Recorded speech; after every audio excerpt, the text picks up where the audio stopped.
meeting.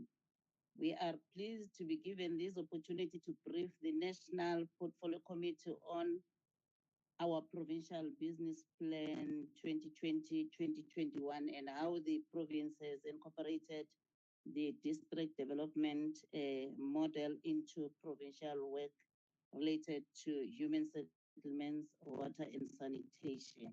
Honorable Chairperson, the Provincial Department of Human Settlements Business Plan for 2020-2021 is guided and informed by 5 strategic points with strategic focus, original housing delivery targets, revised housing delivery targets, the impact of COVID-19 pandemic, and lastly, the constraints affecting delivery of housing.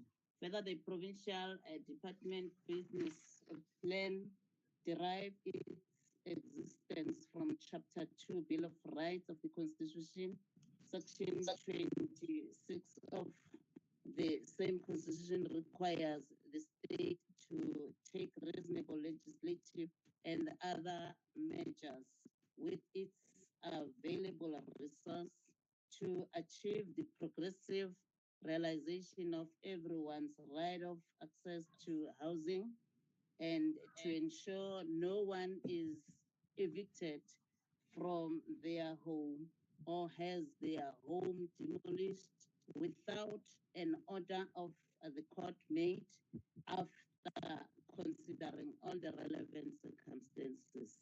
Honorable Chairperson, as per the requirements, the business plan outlines in detail the following issues. One is medium-term strategic framework targets, outputs and outcomes, outputs and targets, cash flow projects information, plan projects, and Chairperson. Sorry about that, ma'am. Okay then. Chairperson, can the screen please be? We need the document on the screen. Hello, Honorable Musala, they are still is the MEC still making the remarks? They'll put the presentation on the screen. Well, now is the MEC still making his remarks? But in the meantime, can we get on the screen the acting HOD to put the still making his the presentation on the screen? MEC, proceed. Thank you, Honorable.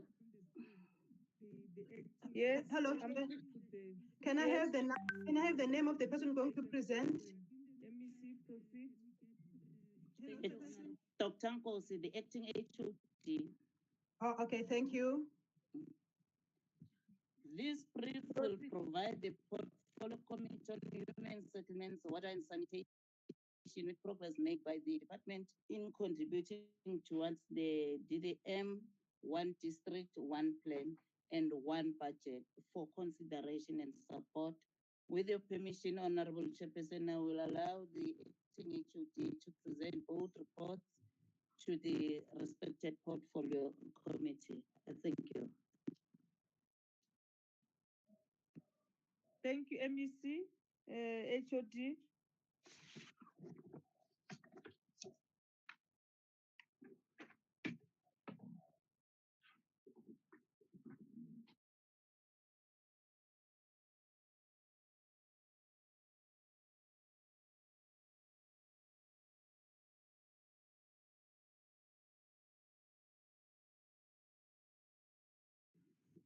Thank you. Thank you, Honorable Chairperson.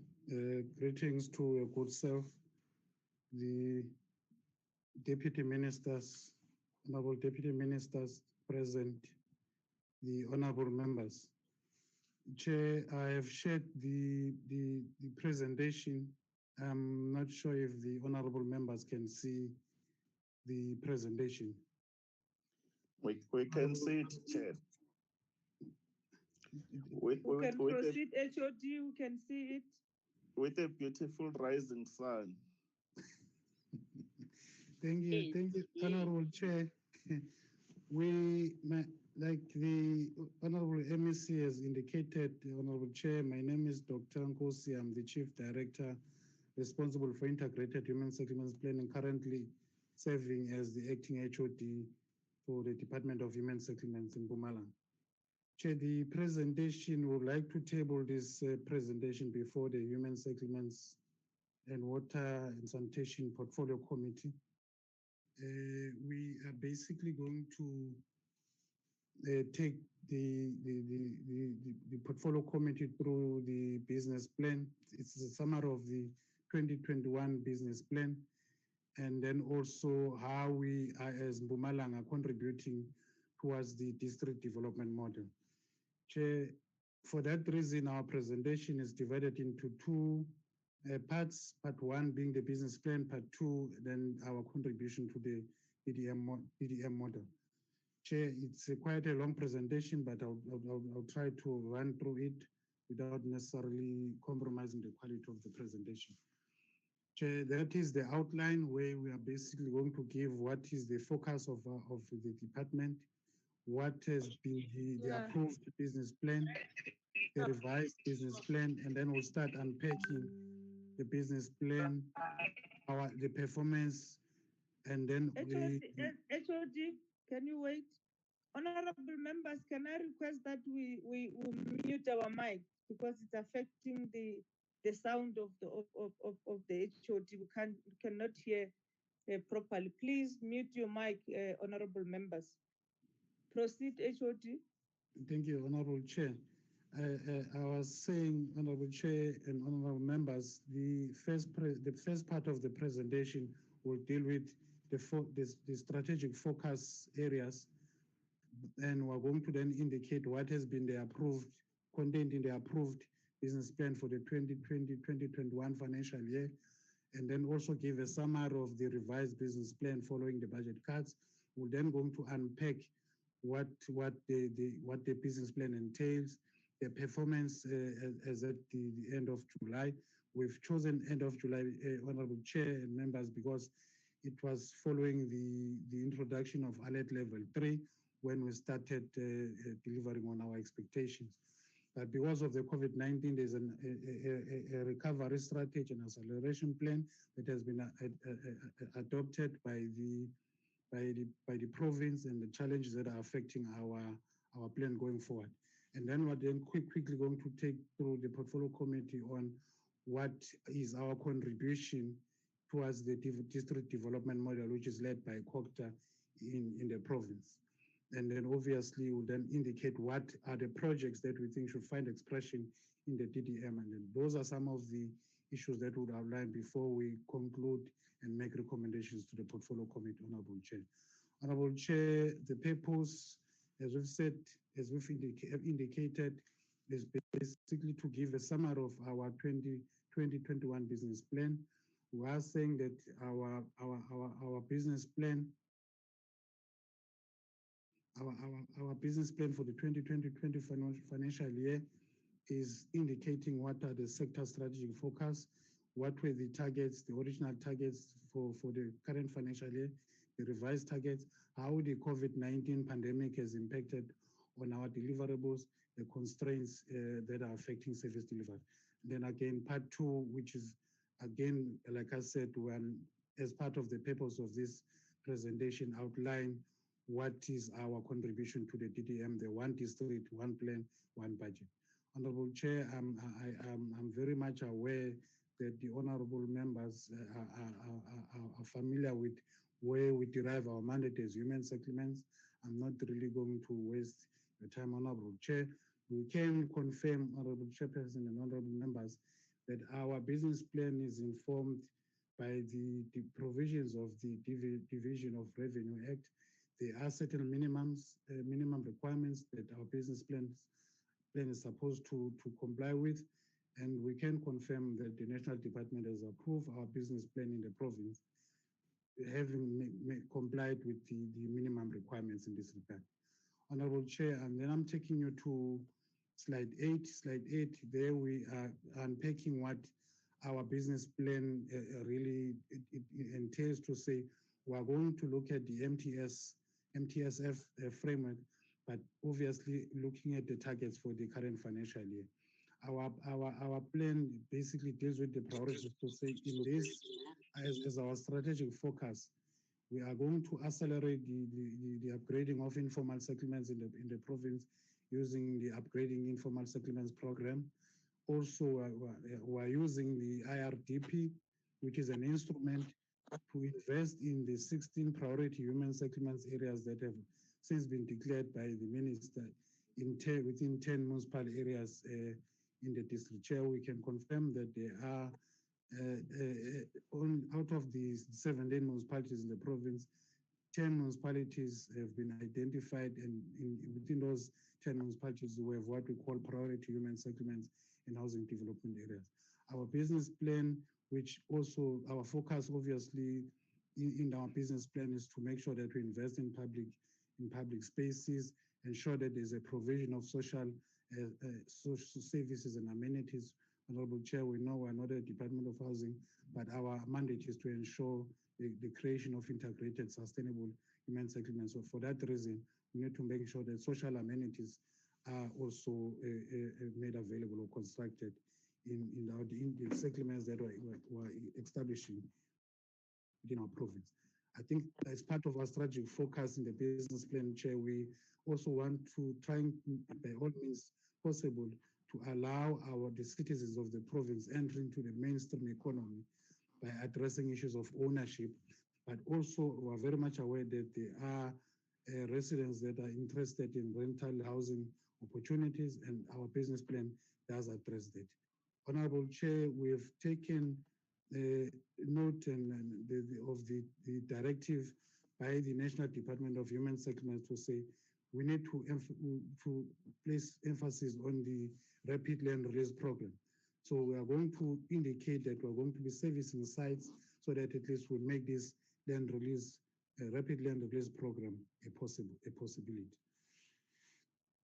Chair, we can confirm that with the technical MINIMEC and subsequently MINIMEC has agreed on certain strategic focus areas, and at the level of the province, we are aligning ourselves with what has been decided by the MINIMEC and eventually resolved by MINIMEC.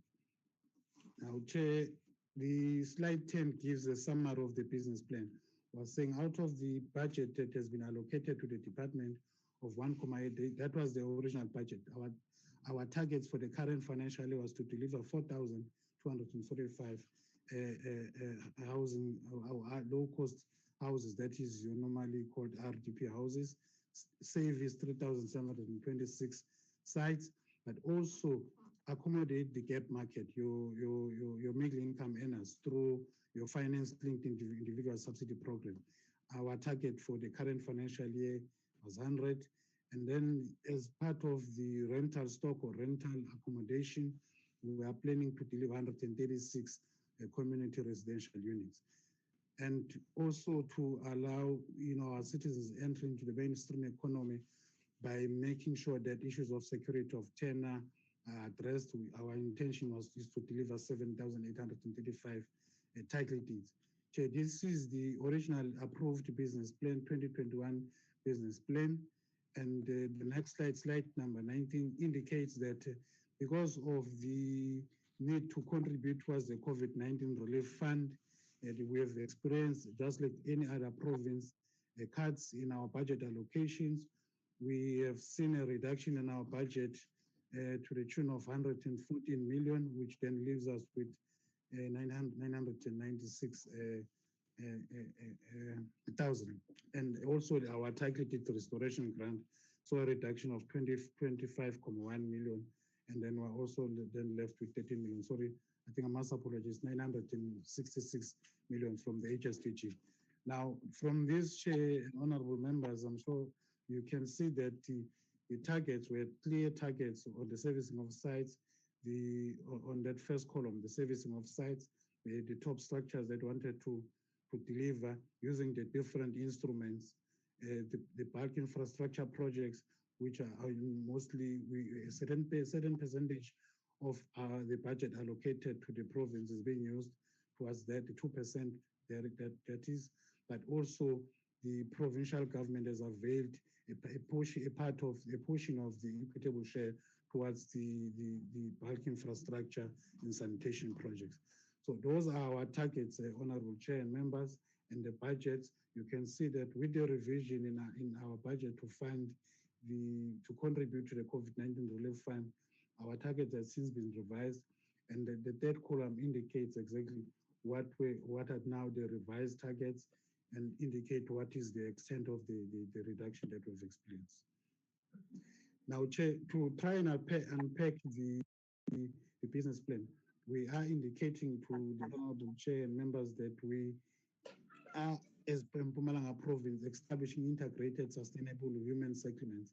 And we have been using the master plan that was approved by Cabinet in 2014, which identified land parcels that will assist us towards spatial transformation and all other policy objectives that the national government has put forward. So we are saying this master plan serves as a framework in all our interventions, all our planning, as well as implementation in the province. We can confirm that over the years up until now, as part of this business plan, we are going to continue to make sure that the 61 integrated human settlements, which we can call mega projects, are committed and are currently being either planned or implemented in line with the master plan. Now, we can confirm, Chair, again that most of the 61 integrated human settlements projects that we're implementing are actually taking place in the priority human settlements and housing development areas in the 10 municipalities that we've identified. So we've commenced in the previous financial years, and in the current financial year, we're continuing to deliver using the funds that has been allocated to the province. Also, with regards to the construction of top structures, that is for the low income earners, we are indicating that our intention is to deliver 4,191 housing units, like I said, in the 3 districts of the province, using the different instruments. You will see the bullets, Honorable Chair, indicates the number of top structures that we're going to deliver using the different instruments as prescribed or contained in the housing code. Chair, we can confirm that as we are doing this, we are very much alive to the fact that because of COVID-19, there are also other intentions. We need to make sure that the transformation targets are taken into consideration. We can confirm, report the portfolio committee that we have enterprises that are owned by young people that have been awarded projects worth 137 million. That is for the current financial year. And for the first quarter alone, we are indicating that we've already spent 2 million towards the young people or companies that are owned by young people. But over and above that, we have also awarded contracts worth 940 million to women-owned entities in the province. But that is for the financial year, and we're saying for the first quarter of the year, which was the period that we are using for the review purposes, we've already spent 14.2 million.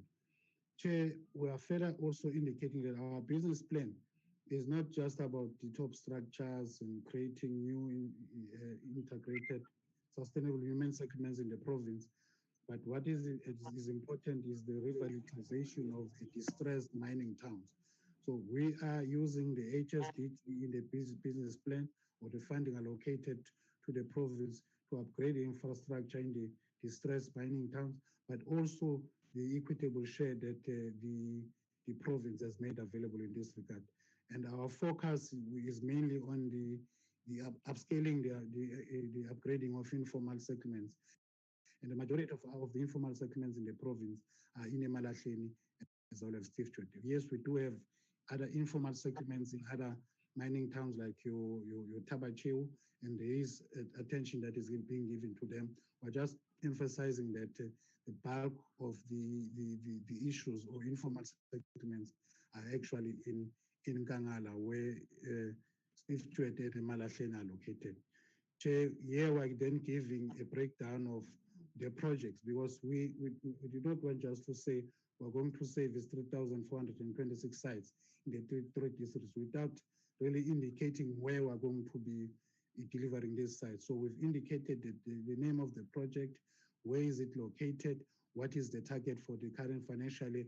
The first slide, the total sites indicate the size of each settlement, but what is the target that we're going to deliver as part of the 2020-2021 financial year budget allocation. We are also then indicating what is the progress and what are the issues with regards to bulk infrastructure in the project. So we are also attending to the bulk infrastructure upgrades so that these processes run parallel to each other, so that we don't build units, service sites, then we cannot connect.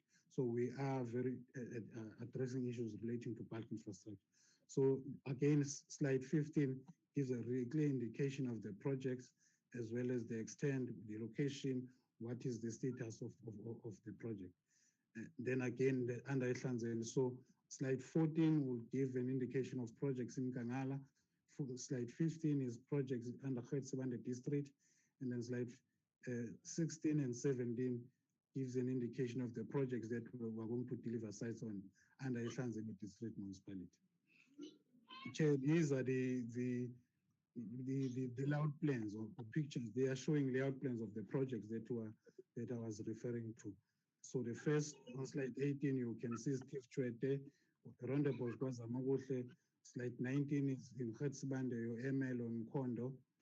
And then you under Ihlanzeni district, you can see Kumane and Bushbuck region, Sholozi in the city of Mbombela, and Burlington also in Bushbuck region. Then, Chair, like I said, our focus in the business plan is not just top structures, but the housing units for those that are interested in rental housing opportunities. So we have CRUs, there are 7 CRUs, or community residential units projects, that we are going to deliver within the MTF period.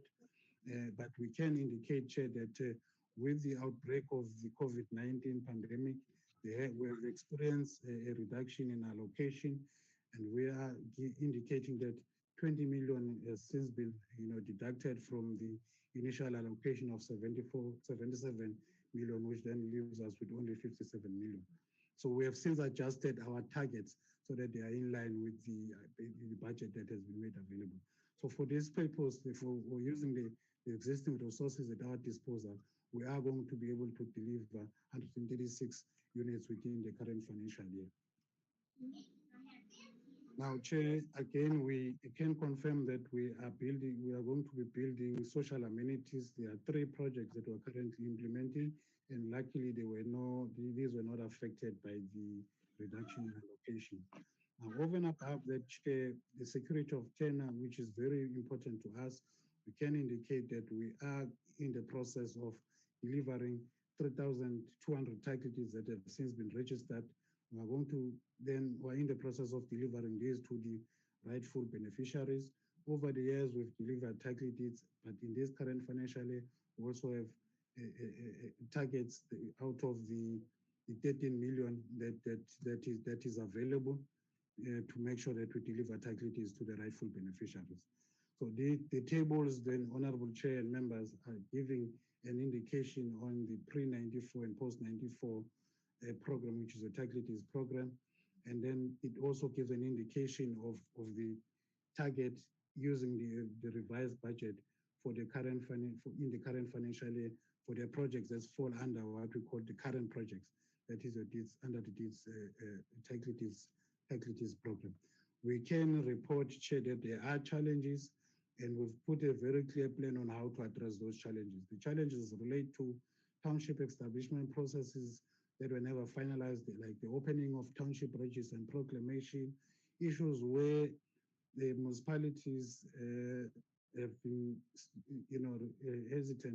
hesitating to issue SPLUMA or clearance certificates for a number of reasons. One might be the beneficiary might have made improvements without necessarily submitting the building plans in terms of the National Building Regulations and Standards Act. So we are engaging municipalities to make sure that these are low-income earners and the people that have benefited from the housing subsidy, and we are working with them to make sure that we're able to deliver title deeds, but also make sure that we finalize the townships by opening township registers and proclamation. Now, we can confirm, Chair, that the COVID-19 or the restrictions has affected this program, but the changes in restrictions, we have since worked with our conveyances to make sure that they add more people so that we meet our targets come the end of the financial year. And the same goes with the finalization of township establishment processes. Now, we can indicate, Chair, that we have instances where there were incomplete housing units in the province. We came up with a report. That report was presented to Cabinet, and there's going to be consequence management for all service providers. Acting HOD. Yes, Can Honorable you Chair. switch on the camera? Can you switch on your camera? Switch on the camera. Yeah, okay. Yes, your camera. Yes. We can proceed. Thank you. Thank you, Honorable Chair. Now I need to make sure that we are on the same.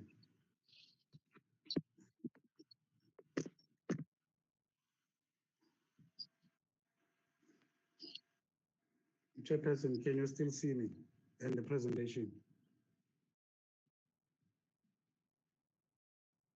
We can see you and your presentation. Okay, thank you, Chair. Chair, on slide 26, we are then indicating that we, over and above the 2% of the HSDG that we're using, that we're getting from the National Department, the Human Settlements Development Grant, the Executive Council has made available funding through the equitable share for us to attend to the bulk infrastructure projects. We had instances in this province where there are sewer pledges, and we are using, as human settlements have been given the mandate or responsibility to attend to all projects that relates to water and sanitation. In this regard, we are attending to source pledges in Governor Mbeki, Msuwali, and there you can indicate, you can see the projects that we're implementing and the value that we got. So you can see, Chair, that the 93 million, for instance, on the 3 municipalities, that is over and above. It cannot be the 2% that we're using from the HSDG. Now, the other bulk infrastructure still under Khetsibande, we are also constructing new infrastructure around Dr. Pixley Sagaseme to the tune of 34 million. We are also responsible as human settlements to attend to the bulk infrastructure for the parliamentary village that is being constructed under or within the city of Mbambela Municipal Area of Jurisdiction. Chair, now slide 28 then gives the performance at the time alert level 3 was introduced to say this is where we are. This was the allocation, budget allocation that was made at the time. 20% of the budget was since spent, and 34%, which was slightly above the National Treasury benchmark. So we are in the process of delivering on our commitments. We can confirm, Chair, that in the second and also part of the third quarter, there has been a significant improvement because we have since introduced the recovery strategy and acceleration plan that was approved by the Executive Council. So it does not only relate to top structures, but on slide 29, you can see the planning, the integrated human settlements that we're introducing in the province. There's planning, there's servicing of sites. So at the time when we did the assessment, which we are using for this purpose, or at the end of the 4th month, we had 8%, the title deeds with 16% in the province. Then again, the bulk infrastructure, which we refer as municipal interventions, it indicates what was allocated and what was the progress there. Now, Chair, we can confirm that, like I've been indicating, that there is a recovery strategy and acceleration plan that has been approved by the Executive Council. Now, in terms of that recovery strategy and acceleration plan, we have since been able to deliver or finalize 13 townships proclaimed, and we are now going to make sure that the delivery of title deeds is attended to. And we can confirm that we're working with other municipalities in the province. New integrated human settlements projects have since been approved, and 10 townships have since been proclaimed for where the informal settlements are taking place. And we have also put in place to say our service providers need to upscale their construction activities during alert level 4 of the lockdown. Contractors are busy on sites, and they were then instructed to focus on targets that are nearing completion instead of starting new work. It's the same with title deeds, Chair. We've put measures in place to make sure that we expedite our delivery. There are issues that we've identified, so we're engaging with the other stakeholders like the Home Affairs as well as local municipalities on issues that might affect the delivery of title deeds. Yes, there are challenges, Chair, like I indicated, with the reopening of the economy. There has been a scarcity of materials, and that has affected our projects. We are trying to navigate around the issues, but we are working with all the stakeholders to make sure that we deliver on our expectations. Yes, there are new expectations or requirements on the side of the contractors because of the operational health and safety issues as well as the regulations, where you find that there are stoppages due to a case of COVID that has been detected. But those are some of the challenges that are affecting our business plan, but we are continuing to deliver top structure servicing of sites, the bulk infrastructure, and we are confident that we are going to be able to meet our targets come the end of the financial year. Chair, I'm now quickly going to take you through what our business plan, the business plan that we're implementing in this current financial year is also responding to the district development plan as was announced and decided by His Excellency the President.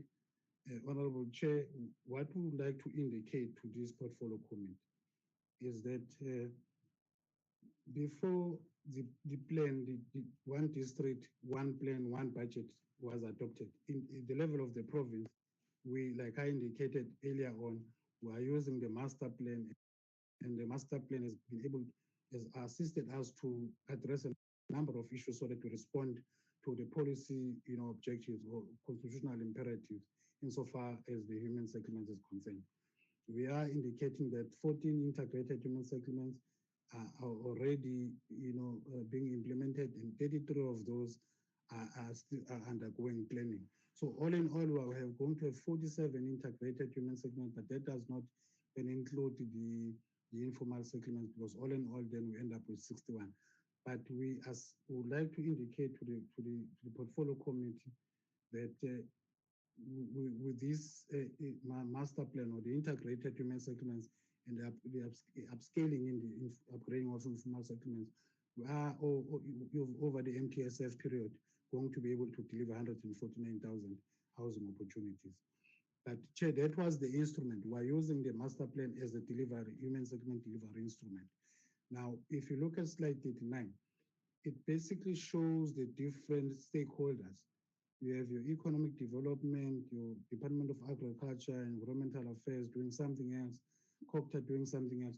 Now, we are very much aware of what the district development model seeks to achieve. Now, there you can see circled in red, that is the master plan. It basically shows that there has always been this working in isolation between sector departments, which the district development model seeks to address. So it will then allow this integration between the different sectors at the level of the province, but not only at the provincial sphere of government, but also with the national departments as well as our local municipalities or the local sphere of government. So the DDM model basically seeks to address or integrate the activities of the different stakeholders by coming up with one plan, one budget for per district. Now, what we are then saying, Chair, is that as human settlements, as a sector in the province, we are saying the priority human settlements and housing development areas, which is what is being introduced in line with the Housing Development Agency Act, which the Act empowers the minister to identify priority spaces wherein there is going to be collaboration from different sectors. It was the establishment of integrated human settlements. So in the province, we're going to be using that instrument. So the projects, the integrated human settlements projects will obviously then find expression in the district profiles, or will then find expression in the district development model in the province. In this slide, we are indicating that a number of objectives that we're seeking to address: issues of land assembly, township establishment, upgrading informal settlements, making sure that within these priority housing development areas or priority human settlements and housing development areas, the rental opportunities are there for those that are only interested in rental opportunities, but also making sure that areas that are distressed, there is that collaboration among sector departments. So starting in the previous financial year, this financial year, or should I say over the MPSF period, our focus as part of the PHDA or priority human settlements development areas, this is what should then be used as an instrument towards the DDM, and that is our approach and attitude in assisting in this regard. I did indicate, Honorable Chair and members, that the Act, the Housing Development Agency, empowers the minister to declare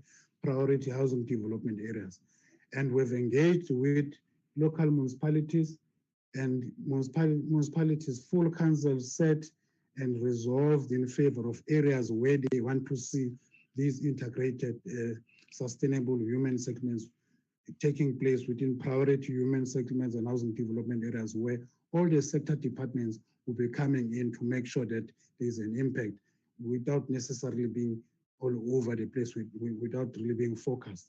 So we are indicating that there were engagements with a number of stakeholders before these priority human settlements and housing development areas were finalized and agreed upon, before the minister could officially declare them. So like I said, there's about 16 of them within 10 municipalities.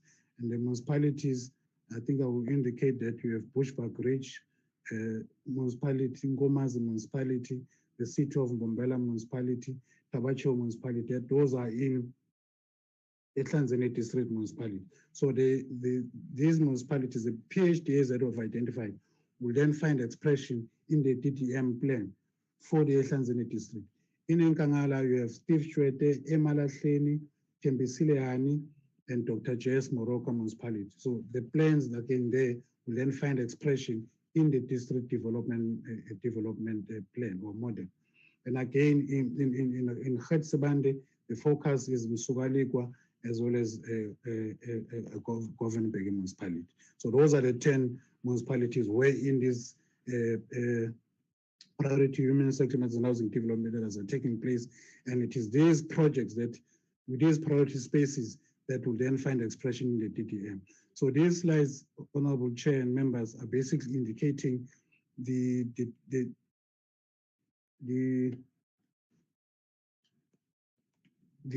priority spaces as resolved or adopted by the different councils of the different municipalities. And the details, I'm not really going to waste your time on that.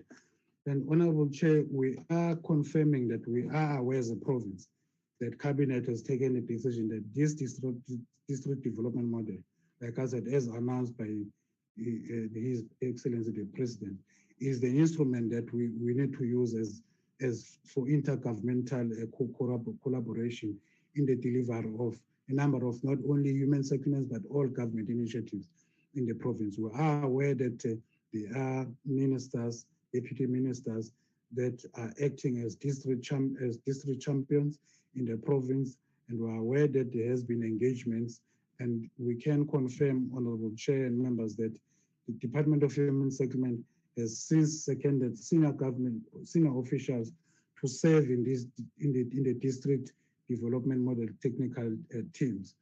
We are in the process, COPTA, being led by COPTA in the DDM champions, in the process of finalizing the engagement sessions.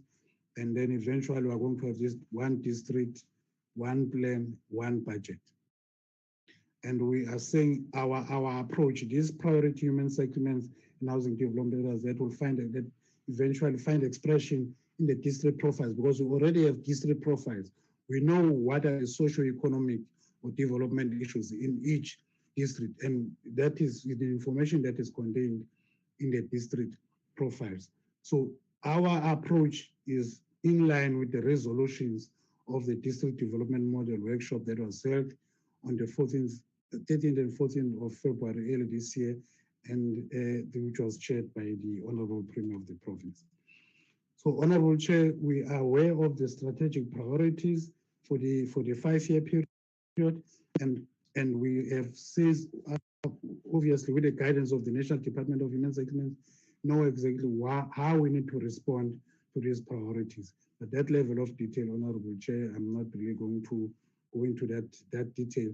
Safe to say that what we are doing as part of the DDM or the PHDA as an instrument of the DDM is going to respond to a number of policy objectives as contained in the National Development Plan and the Mpumalanga Vision 2020.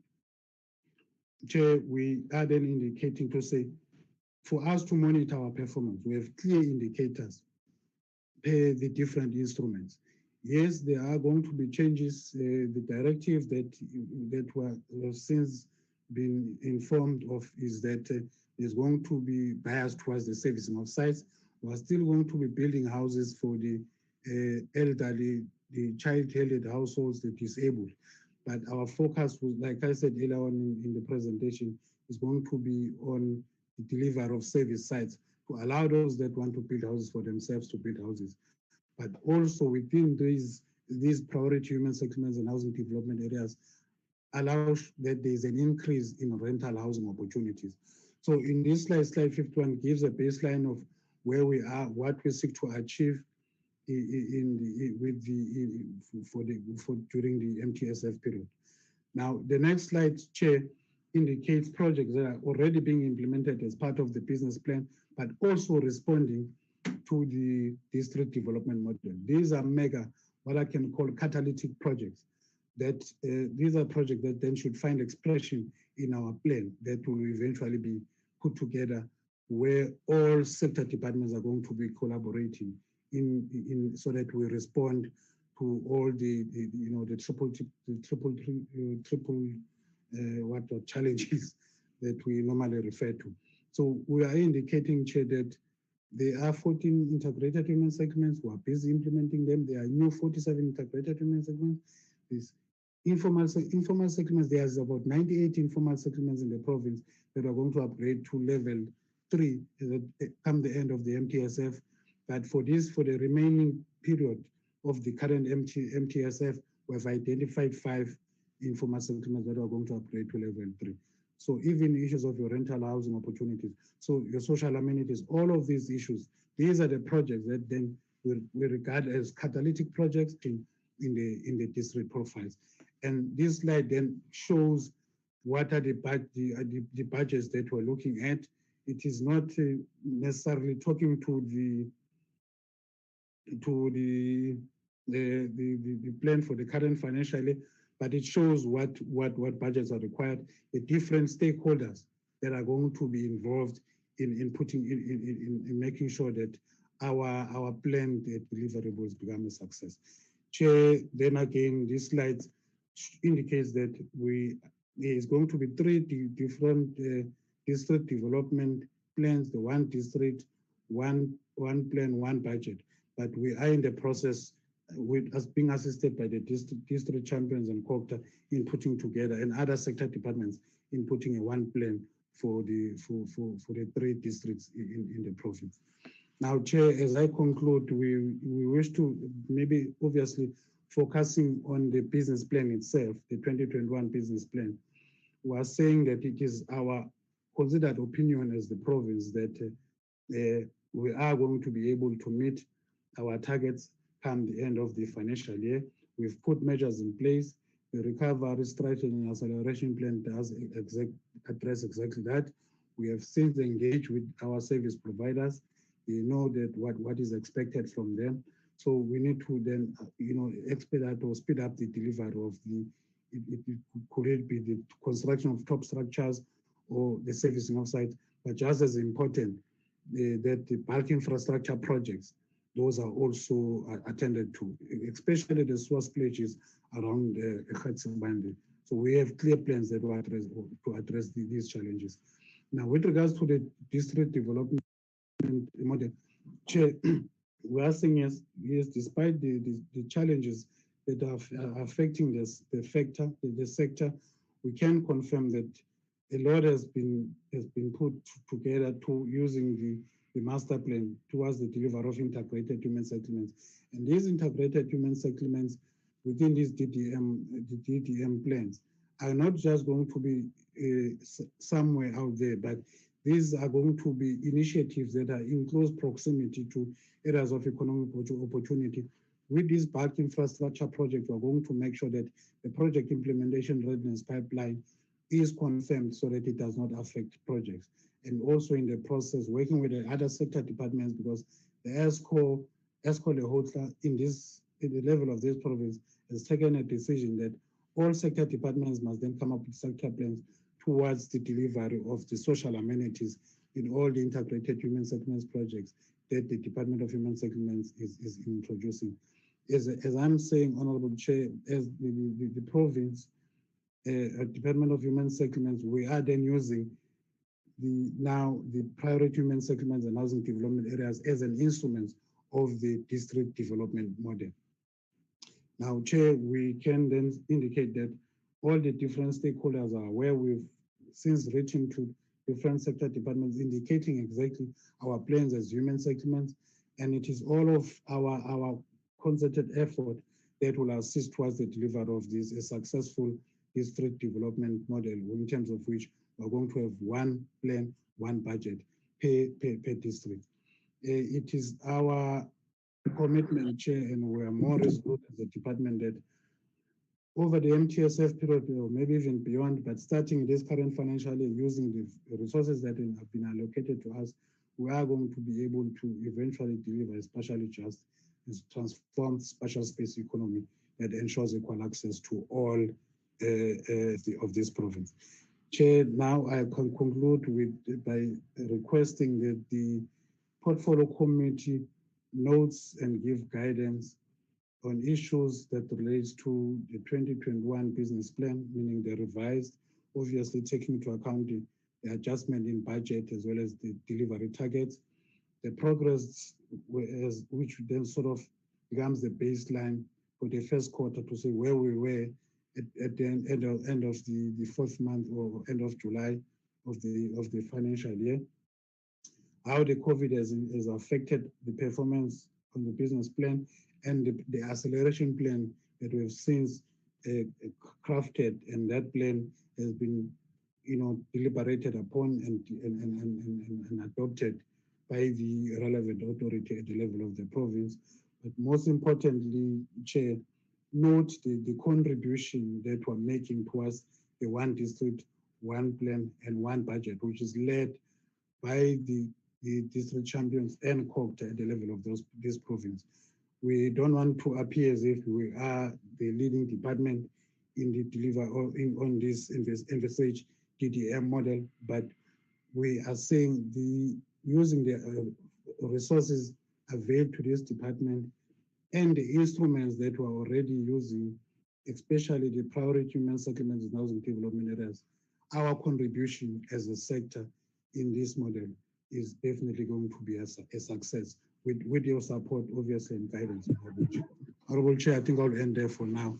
And we are willing to take guidance and comments and inputs from your good self. Thank you, Chair. Thank you very much, Acting HOD. We'll now welcome the Department of Water and Sanitation at the level of led by the Acting DG Trevor Bals to present, and then we're going to discuss all the presentation together. No, Chair Trevor will be supported by the regional head, Mr. Guma. Okay. The presentation has been circulated, and we've agreed with Trevor that the two of them will do the presentation in 20 minutes. Thank you, Chair. Thank you. Good afternoon, Honourable Chair. Good afternoon, Honourable Members. It's a good Friday. Good afternoon to you on this Friday. I've got Mr. Guma will be coming in there. He's got the screen, the presentation up on the screen. So he will lead into the presentation, and he will also be assisted when we get to the planning areas in terms of the long-term planning. Mr. Liwane Mabuda will come in and just reference on those. I've also just to skip over the district development model issues, which have already been covered by the Dr. Nkosi. Suffice to say, to indicate that they are participating in the various working groups. So we will skip over the DDM if you don't mind. So with that introduction, and as we'll try and do the presentation as swiftly as possible in about 20 minutes, if that's okay with you. Chair, can I hand over to Mr. Guma? Yes, sir. Thank you very much. Figula, can you go ahead? Thank you, Honourable Chair. Thank you, Deputy Minister. This is the context of our presentation: situation analysis, water development plan, drought, and other factors. District development model, as indicated, will not be presented. If I can go to the provincial overview. This is the overview of Mpumalanga. We are bordering two countries, Mozambique and the Kingdom of Eswatini. We have three major basins which we deal with. The Komati-Usutu Basin, which flows to the east to Mozambique and the Kingdom. We also have the Vaal Basin. The Vaal River originates in our province. And we also have the Olifants and the Popo basins, which are shared with these other countries. In our province, we've got 3 district municipalities and 17 municipalities, as indicated by our colleagues. But it's very important in terms of water management to understand that our local municipalities are all water service authorities. Here is an indication next of our large dams, which we have. We have significant activity in terms of water transfer, but I also like us to note that in this area, the northwestern part of our province, we do have significant water challenges. And before I hand over to Mr. Mabuda, I'd like to quickly show you something about our water allocation. 57% is in irrigation. My apology, Chair. My apology, Chair. Guma, can you put that slide on slideshow so that it becomes bigger when there are maps? Thank you, Chair. Okay. Thank you for that, Deputy Minister. Here is our water allocation per sector: 57% in irrigation, 8% in domestic, 2% goes into industry and mining, 11% in afforestation, and the whole 21% is actually water that is transferred out of the province. I would then ask Mr. Mabuda to quickly run us through the master planning, the planning issues of the province. Mr. Maboda? Thank you, Mr. Guma. I hope my picture is also showing. Honorable Deputy Minister, Chairperson of the Portfolio Committee, members of the PC, and everybody, I would like to quickly just go through the planning issues, the water resource planning issues of the province. Mpumalanga province demands are driven by a number of things. This includes the growing towns like Nelspruit, White River, and the like, as well as many small towns and rural villages. So the growth in the population requires more water, and we plan for that. We also have mining and power generation, especially on the Highveld, with Eskom installations. We have irrigated agriculture, afforestation on the escarpment, as well as international demands. We have Mozambique and Eswatini sharing our border, but also some of our rivers are co-shared with Zimbabwe and Botswana, especially the Limpopo River Basin. Mr. Guma, if you can proceed. Yes, and we looked at a number of things to maintain a water balance in the area. One of the key low-hanging fruits is making sure that we conserve our water and we reduce demand through leak detection and prevention, as well as rehabilitation of existing infrastructure. We also identify the removal of invasive alien plants as a key intervention in Mpumalanga. There's also an opportunity to reallocate water across and within water use sectors. Also the issue of optimally operating our existing systems so that we get more from them. There's a lot of intercatchment transfers, moving of water from water-rich catchments to those that are relatively dry. There is some limited scope of groundwater development, but it's not insignificant. And it's something that municipalities should take cognizance of and develop further. We're also investigating further surface water resource developments by building dams, as well as exploiting the reuse of effluent. Mr. Guma, if you can proceed to the next slide, please. Yes, as of now, we have investigated a number of dams at a preliminary level of detail, and they are indicated in these slides. The names there, as we dig them out from the Dean's office, as well as some local maps, Boshishkop Dam, Mountain View, Primkop, New Forest, and Dingley Dams.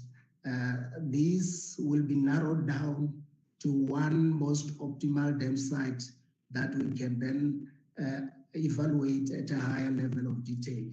If you can proceed to the next slide.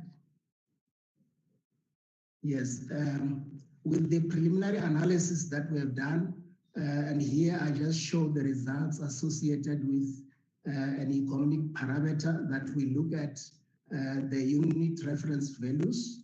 You can see that at various discount rates of 6%, 8%, and 10%, the lower unit reference value, meaning the economic cost of water in rands per cubic meter, is less for Mountain View Dam as compared to Boshishkop Dam in all three cases or scenarios. This indicates then that at the present level of detail, we think that Mountain View Dam should be looked at in more detail. But the studies that are being initiated to refine this work and make sure that we look at other parameters parameters like the environmental issues, public acceptance, the geological conditions, the amount of water that can be made available for various sizes of the dam, looking at the hydrological studies, as well as other factors. If you can proceed, Mr. Guma. Actually, I think this will be the last slide from my side, so Mr. Guma can pick up from here.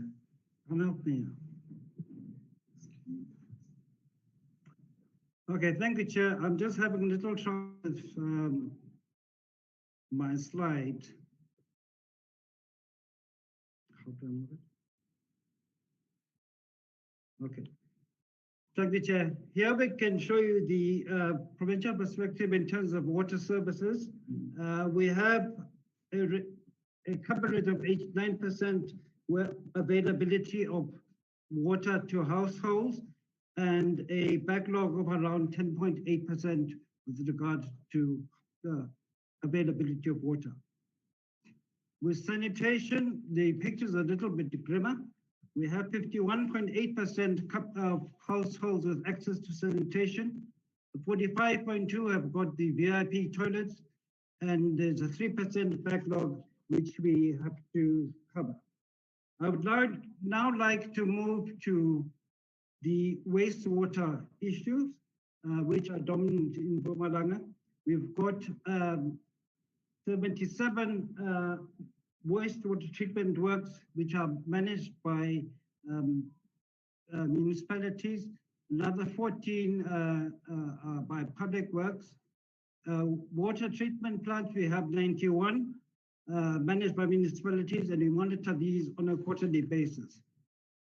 The wastewater treatment issue is pressing, as I indicated. We've got 77 wastewater treatment plants evenly spread through Khatsabande, Gangala with 24, and NEHAWU with 24 as well. But if we look at the non-compliant, we have as many as 34 municipal wastewater treatment works which are non-compliant. Khatsabande with 12, Gangala with 10, and NEHAWU with 10. And these are the ones that are getting particular headaches, particularly in the area of Khatsabande, as in our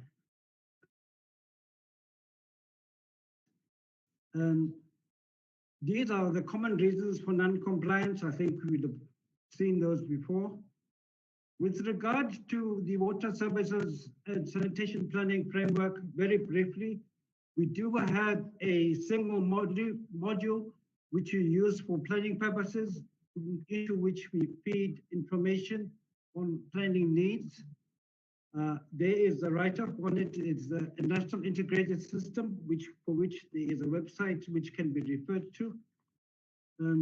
I won't waste time with the assessment cycle, but just to indicate that we do have a municipal priority action plan, which is aimed at looking at the vulnerabilities of the system to make sure that we can reach our target of 90% reliability. We have an priority action planning process, which is applied to the following.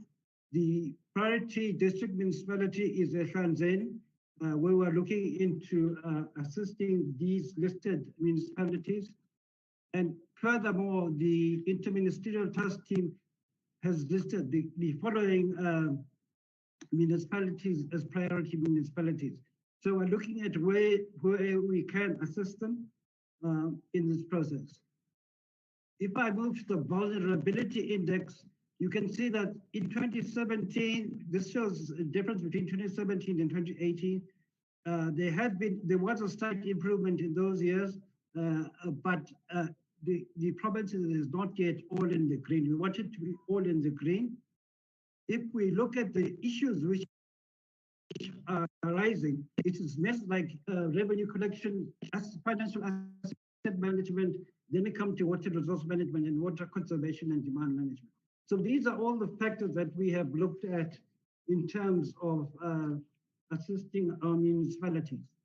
If I can move quickly to drought, we have injected a total amount of 56.8 million into allocations for Dr. J.S. Moroka, Tembisida Hani, Makazeni, and Steve Twete, which, as you can see, are all in the Kangala area, which I pointed out as being the area where we have water problems. But the areas where droughts have been declared have been given there.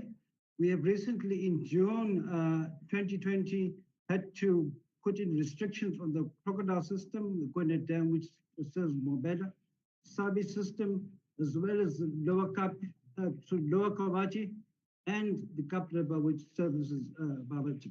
Nkombo Dam, which is listed there, is almost a perennial problem in terms of capacity and availability of water.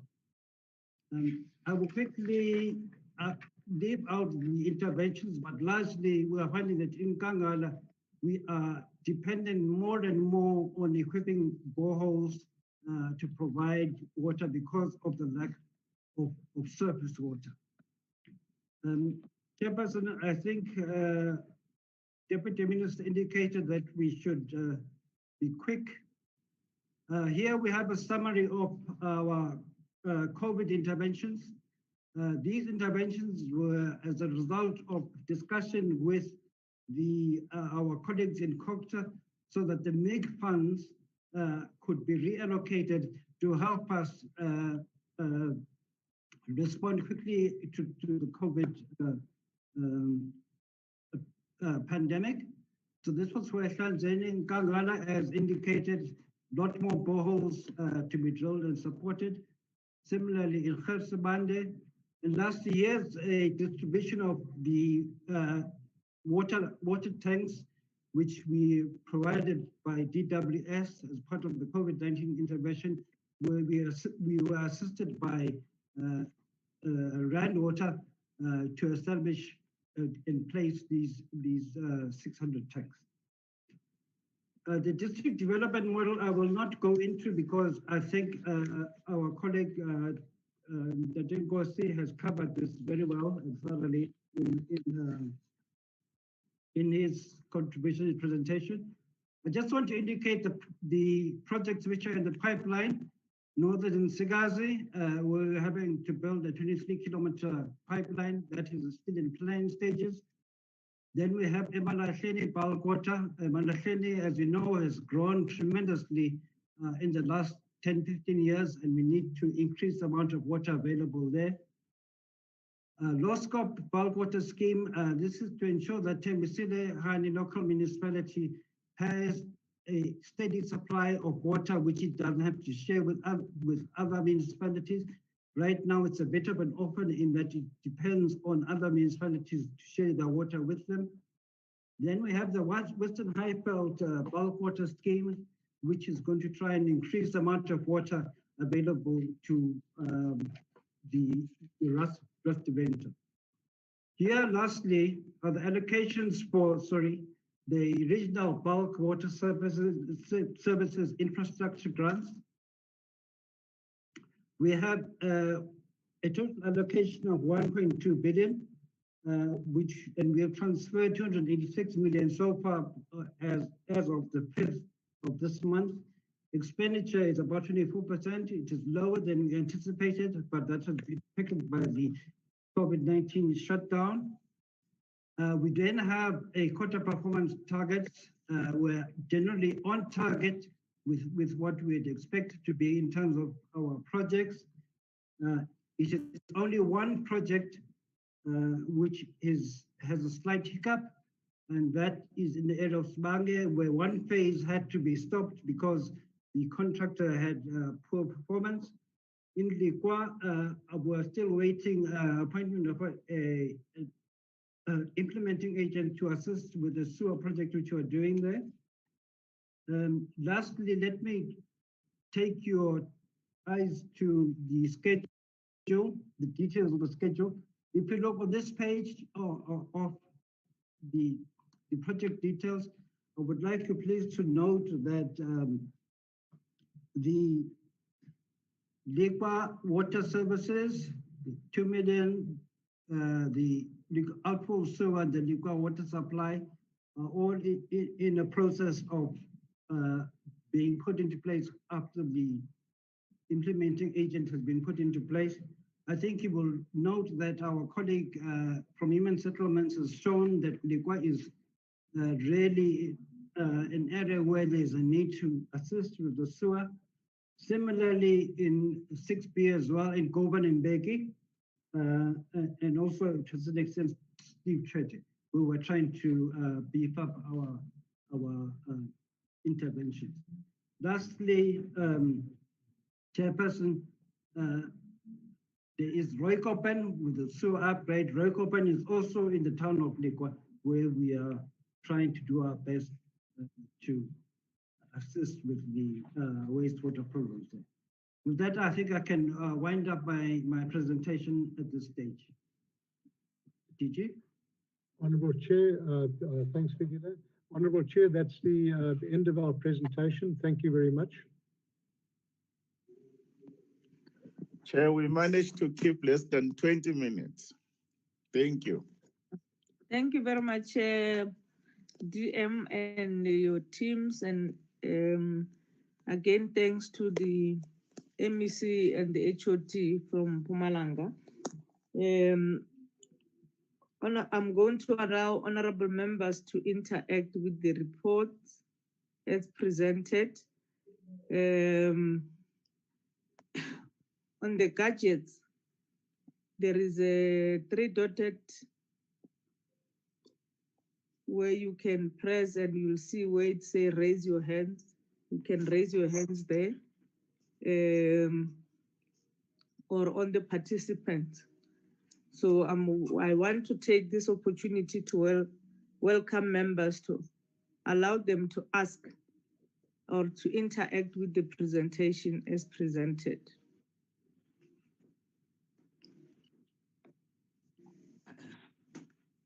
Your Excellency, Chair, if they can remove the presentation on our screen. Okay, let them do that. I see Honorable Moshala, followed by Honorable Leon.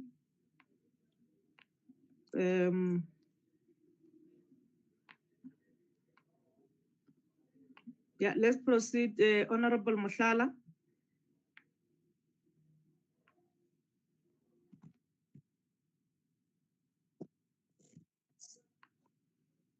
Honorable Moshala.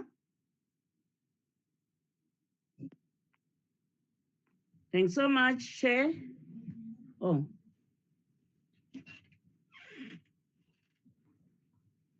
Honorable Member.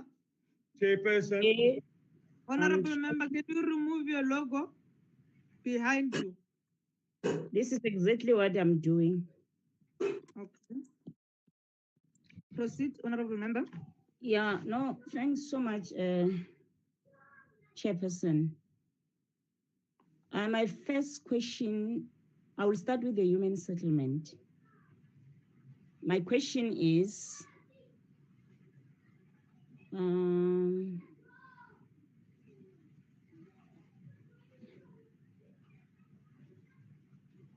there is late appointment and poor performance of contractors issue that has been raised in the APP.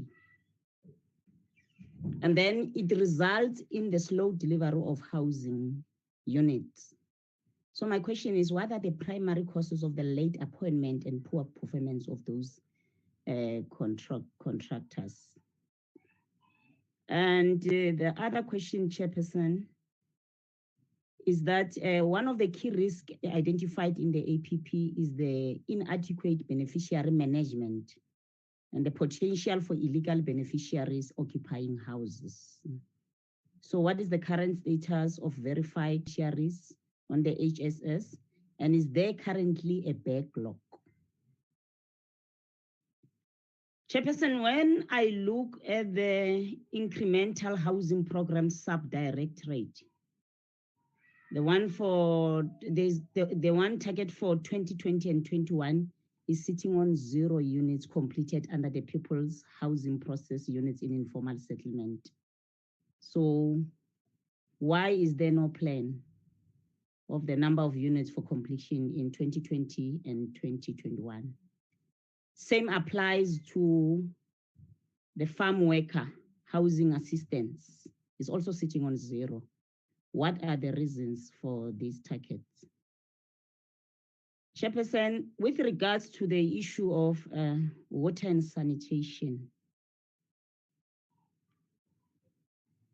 what is the Regional Office of Department of Water and Sanitation doing and its oversight of water service delivery in the province, which could be processed and addressed within the district development model as championed by the Deputy Minister, David Mashlobo, because we can see there's a lot of issues with regards to the issue of human settlement of water. The other question goes to both the human settlement and water and sanitation, for them to provide an overview of the effectiveness of COVID-19 interventions in these two sectors. What were the critical challenges in respect to communities in access to housing and water? Chairperson, Emalahleni municipality is failing to supply its residents water supply. The municipality have a demand of close to 150 megaliters per day, and the municipality has a capacity of only 110 megaliters per day. And the issue of contamination of water is also a serious crisis in this municipality. When will the municipality ensure that it satisfies the demands of the people? The other thing, Chairperson, the community of Lekwa, since they've been highlighting too much of the wastewater treatment centers and everything, has a problem of water and sanitation since 2014. This is due to failure of the current government to maintain the wastewater treatment centers and failure to build new ones.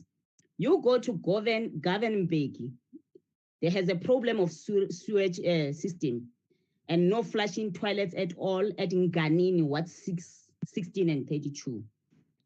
Go to Mkondo in Ward 4 and at Swepe and Msenyani. And you also go to Ward 9 Timbani, has no running water. Msikwalikwa in Ward 13, Brayton Township, Ward 11, Ship More. Since the dawn of democracy, they have no flushing toilets and they don't see any drop of water there.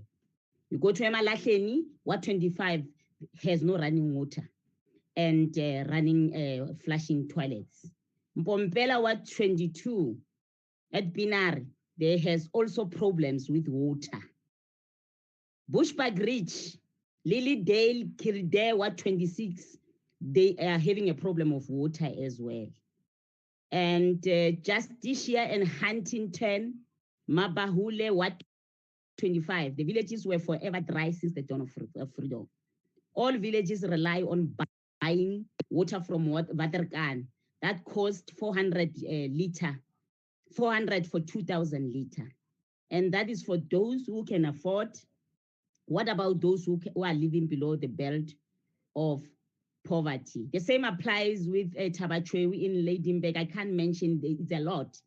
This government have failed the people of South Africa. 26 years since the dawn of democracy, people are still suffering. I can't mention them. Mpumalanga is in crisis. There's no water.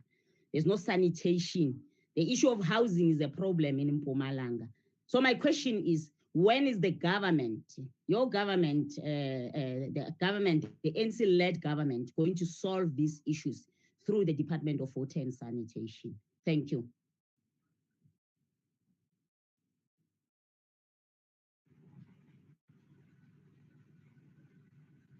Honorable Leon. Thank you, Chairperson.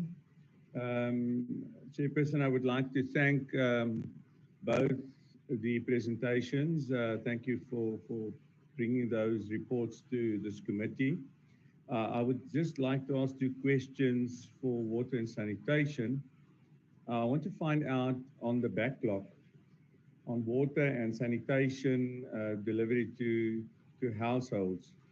What plan do the province have in mind how to overcome this backlog? And then secondly, on the wastewater treatment plants in the province, we see about 45% of these wastewater treatment plants are non-compliant. I want to know from the department, how many of these plants have you recently inspected? What is the quality of the water that goes into the rivers?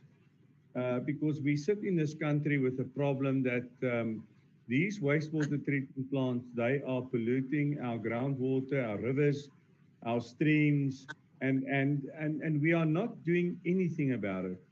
I want to know, how long is it going to take this province to make sure that this 34 plants that's non-compliant, when will these plants be compliant, and what are you doing in the interim to make sure that we don't pollute our rivers? Thank you, Chairperson.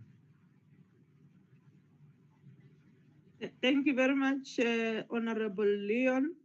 Honorable Grace Teke. Thanks, Chairperson.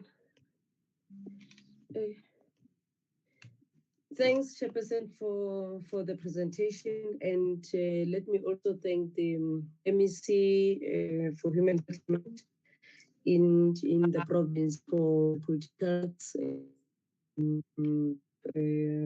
presentation done by the Ching HOD.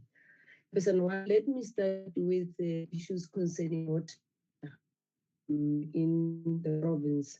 The presentation outlining that 57% allocated to water is allocated to irrigation. My concern or my question is that out of the 57% water allocated to farmers in the province, what percentage is allocated to Black owned farmers in the province?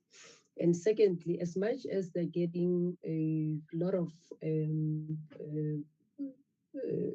percentage, how much does agriculture in the province contribute to GDP nationally and provincially? The third question, Chair, it's on the issue of water tanks on the COVID-19 intervention done by the Department of Water and Sanitation. My question is that are all water tanks that were allocated by RETA in the province allocated to communities and schools around the province? I'm raising this matter, Chair, because there's one municipality, I think it's in the public domain, that there are plus minus 50 tanks that are missing. So, and are you aware of the situation, and what is your intervention, Chair? And also on the intervention, I think it's on Drought, on the presentation done on Drought. I'm having interest, especially Dr. Smorga, because I'm residing there. With areas around in Dr. Jesmoraga, areas around 121 or 2 part 20, which is your Kutusport, your Falbank, actually, what 16 and 17 Falbank, your areas around Kutusport, your areas around Matimpula, your areas around Khamaria, Lefiso, which they are struggling of water. I tried when the trucks of Red Water was there, the municipalities tried to assist with my intervention too, but I don't see a program that is sustainable to be able to assist the communities around there. If you go there, even now you can cry tears, because there are a lot of challenges of people without water. And the other matter, Chair, there's around Martin, there's a very big reservoir that was by the municipality around 2016, 17, 18. A very huge reservoir, white elephant, it's standing there. Where is it going to get water? So the department even answered. I'm of the view that let the department invest and just tell the community leadership around to say why did the municipality build it? Because it has cost taxpayers' money. It's cost, I think, plus minus 52 million. But as we're speaking, it's not working. There's no water inside that reservoir. On the human settlement presentation, one, we appreciate the progress and the programs to be implemented by the department for the year 2020-21. But acting HOD, your presentation is quite with regard to, or in terms of the transformation targets, we appreciate that on the end of women and our presentation is quite with regard to people with disabilities, empowering people with disabilities. And those are the sectors that we must be able to empower. On the other matter, MEC Mahlangu, lots and lots of houses around the province. I can cite examples around 25 in Siabe, where we have quality of houses that were constructed by our contractors. So I'm trying to check, because your presentation is quiet with regard to rectification program. I'm trying to check how can the department intervene in that matter, in making sure that we complete the incomplete houses, and those with some bit of challenges in terms of quality, we assist our communities. Remember, they are looking at us, their hope and confidence, it's with this government. As much as we have delivered more houses on people, but there are other challenges that we are still facing that we must be able to intervene. And with respect to the job creation, the presentation is quite, both your human settlement and your water, your presentation is quite in terms of the targets with regard to job creation. Unemployment, it's high, it's rife in our province, especially to young people, to the women in this country. So we want to see, you have to display to this committee, how are you going to get that actually you are managing? How are you going to create jobs actually in the province? The last one, Chair, is on the, I think it's also in the public domain, the issue of, there was one family, I think DM Mahlobo knows the story. One family which was evicted by farmers around the area of Mkondo, around the areas of Mkondo. I think it is, I'm trying to check how is the Department of Women's Settlement zooming in to assist that family. Currently, they are acquitted in the community hall around that area, but I think it is our responsibility as the Department of Women's Settlement and of this government to make sure that we intervene. Hence, we have development around the Mkondo municipality. I think we have to be able to assist them. Chair, thanks very much. Those are my few comments. And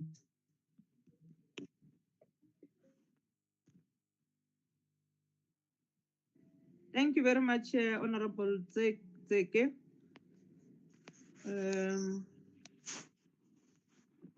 Honorable Robert Mashego.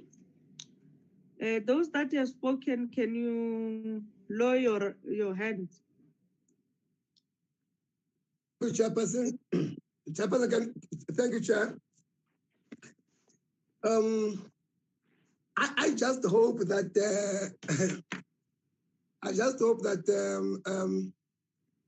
the officials who are presenting here, they are not answering, they are not giving us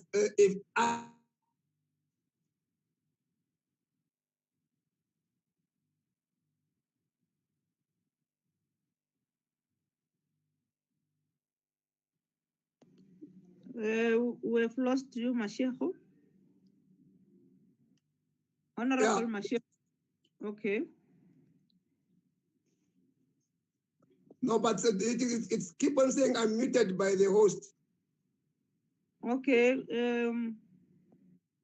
Host, please don't mute Mr. Mashego. Mr. Mashego, proceed.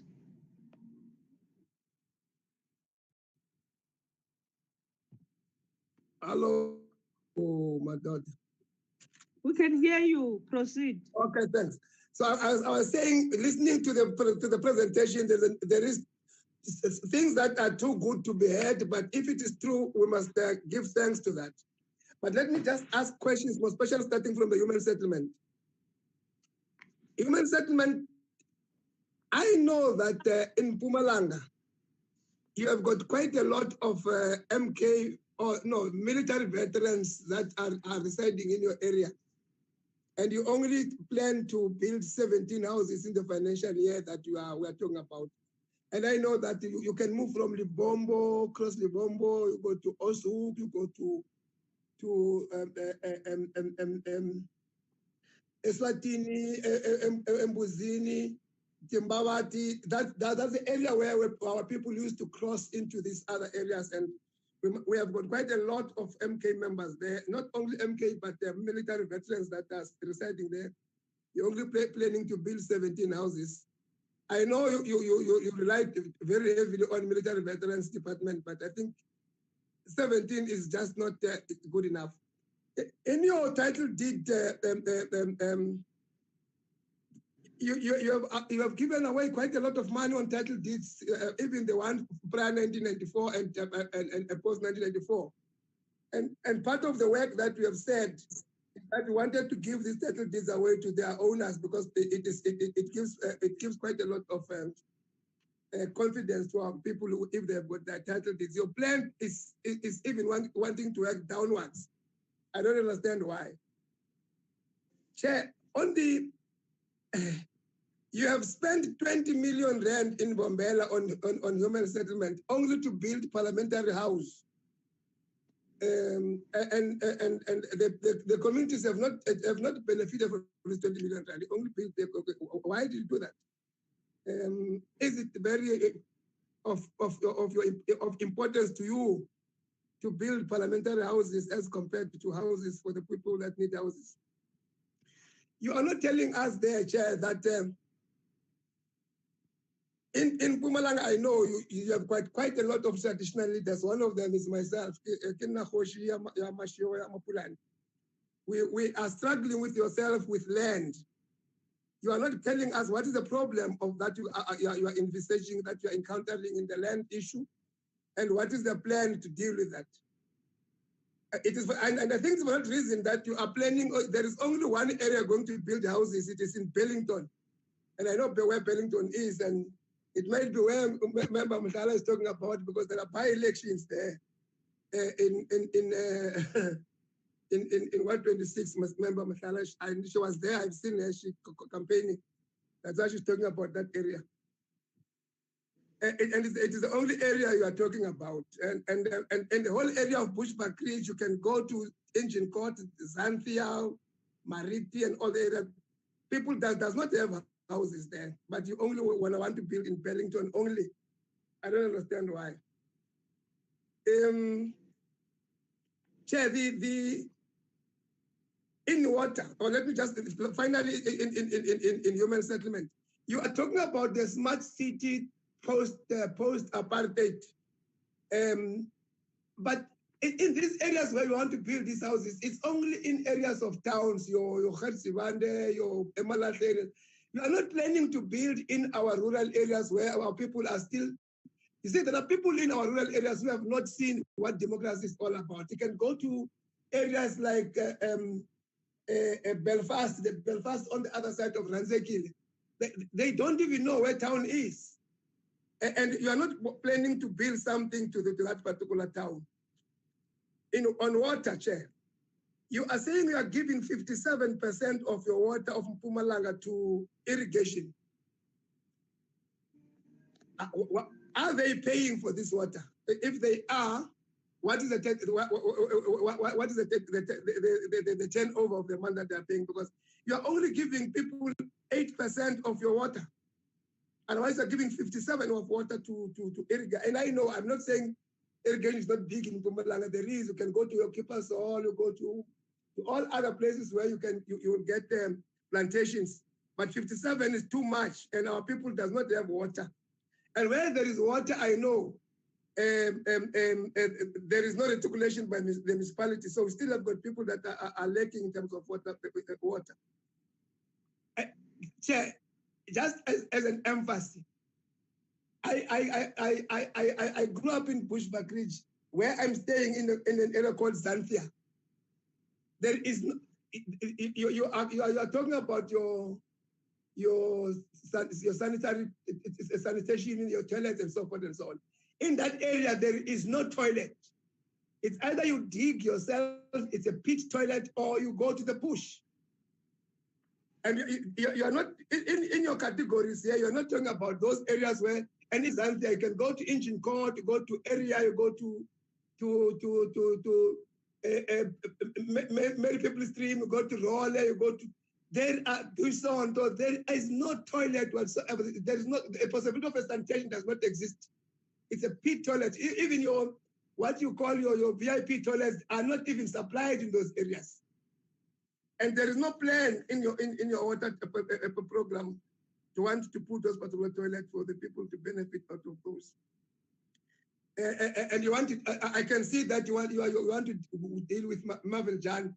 I know Marvel Jan is just near Nyaka Dam, so maybe you want Nyaka Dam to benefit Marvel Jan, it's fine. But there are quite a lot of dams that you have mentioned here that can help us with the sanitation. Now, Chair, just in closing, officials were asked political questions as to what did the ANC do since 24 years ago. I know that officials will not be in a position to answer because they are not ANC members. So us who are members of the ANC, we must answer. And let me try, Chair. You will remember that, Member Mutala, when we came... You are answering who? Mina was talking to the officials. Yeah, the officials can't answer for the ANC. I'm answering for the ANC. Because they are the one accountable. No, I'm answering for the ANC. No. So, no, allow me to speak, Mutala. You spoke, nobody stopped you. Honorable Out of Mutala, order now to respond to our questions. Don't leave. Honorable Mutala, please leave Honorable order, Chair. Yeah, raise the Yeah, he must Yes. ask questions and stop responding to our questions. But he's discussing Honorable Mutala. Allow him to. Actually, the members of the ANC are the ministers and the deputy ministers. They are here. They will respond. No, I am a member of the ANC. I'm a whip of the ANC for that matter. A whip, not in the committee. I'm saying a whip of the ANC. Listen to me. Of the ANC. Not in this committee. I'm saying of the ANC. Yeah, but this is not a meeting of the ANC. Yeah, but you spoke of the ANC. Well, it's you who spoke of the ANC. Let me answer. No, you. don't respond. I spoke to the ANC because it failed in 2016. I want to. The ruling party. We're going to talk about it. When it fails to deliver, we're going to talk about it. Yeah, you don't have to respond to my question, but you are very out of order. We want to prove that you are wrong. You are wrong. You are becoming very out of order. When I chair, you must call Mashiro into order because Mashiro is into my question. So you keep calling me now for because when you are yes, I've given Honorable Mashiro platform to speak. Keep quiet and listen. I'm keeping quiet, but you must call Mashiro into order. Mashiro will respond. No, what is order? It's not. Mashiro, you must call him to order. He's not going to respond to my question. He's not the minister here. He's not the deputy minister. You have asked his own question. No, I spoke about the ANC chairperson. Yes, the ANC is the ruling party. Yes, the ANC failed. Yes, allow the ANC to respond. Agree of call the when you are out of order, chairperson. You are very out of order. Before the meeting of the ANC, you are very out of order. I think you still need to learn. You have a problem in understanding what is your... You have a problem because you are even new in the parliament. No, when the matter I'm new. When you have 26 years, but you are failing, you know nothing. Yes. 26 years, you can't grow. I know, you're out of order. Honorable Mashala, if you are not allowing Mashiro to speak, I'm going to remove you from this meeting. Honorable Mashiro, is not allowed to respond. He must ask his own question. Remove me. Remove me. I want to. You're abusing your power when a chairperson. Remove me. I want to give the meeting what the ANC did in 24 years. I mean the meeting of the parliament. Yeah, when the ANC came into power, the Parliament of South Africa was serving only 14% of South African society. And there were no, people have got no water, no sanitation, no normal schooling, nothing. Since the 1994 to date, we have got plus minus 87% of South African society. We have got clean water, drinkable water, sanitation. We have got, they have got free education and so forth. And that's what the ANC has done. Yes, there is still a lot that the ANC must do, but for you to say the ANC has totally failed, it's a myth. Mr. Mashego? Yes. Can you put on your camera, please? Okay. Are you done, Mashego, or? No. They're saying I must put on my camera. No, finalize. You've taken a lot of time. Okay. So I was saying that. Allow him because you said the ANC is responding for ANC. Allow him. As he wish. Allow. Because it's wrong. We are asking this question. It's not a point of order. It's not an executive.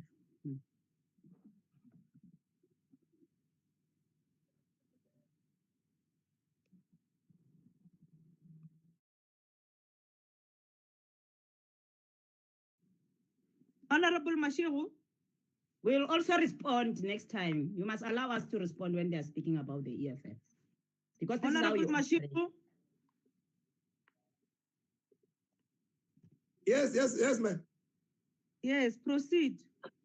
And I'm saying, just as a matter of fact, the biggest issue that the ANC has done in South Africa, today South African society can claim title deeds unto the house that they have been renting to buy for many years, 99 years that they were leasing. Thank you very much, Honorable Mashego. You've gone beyond 5 minutes.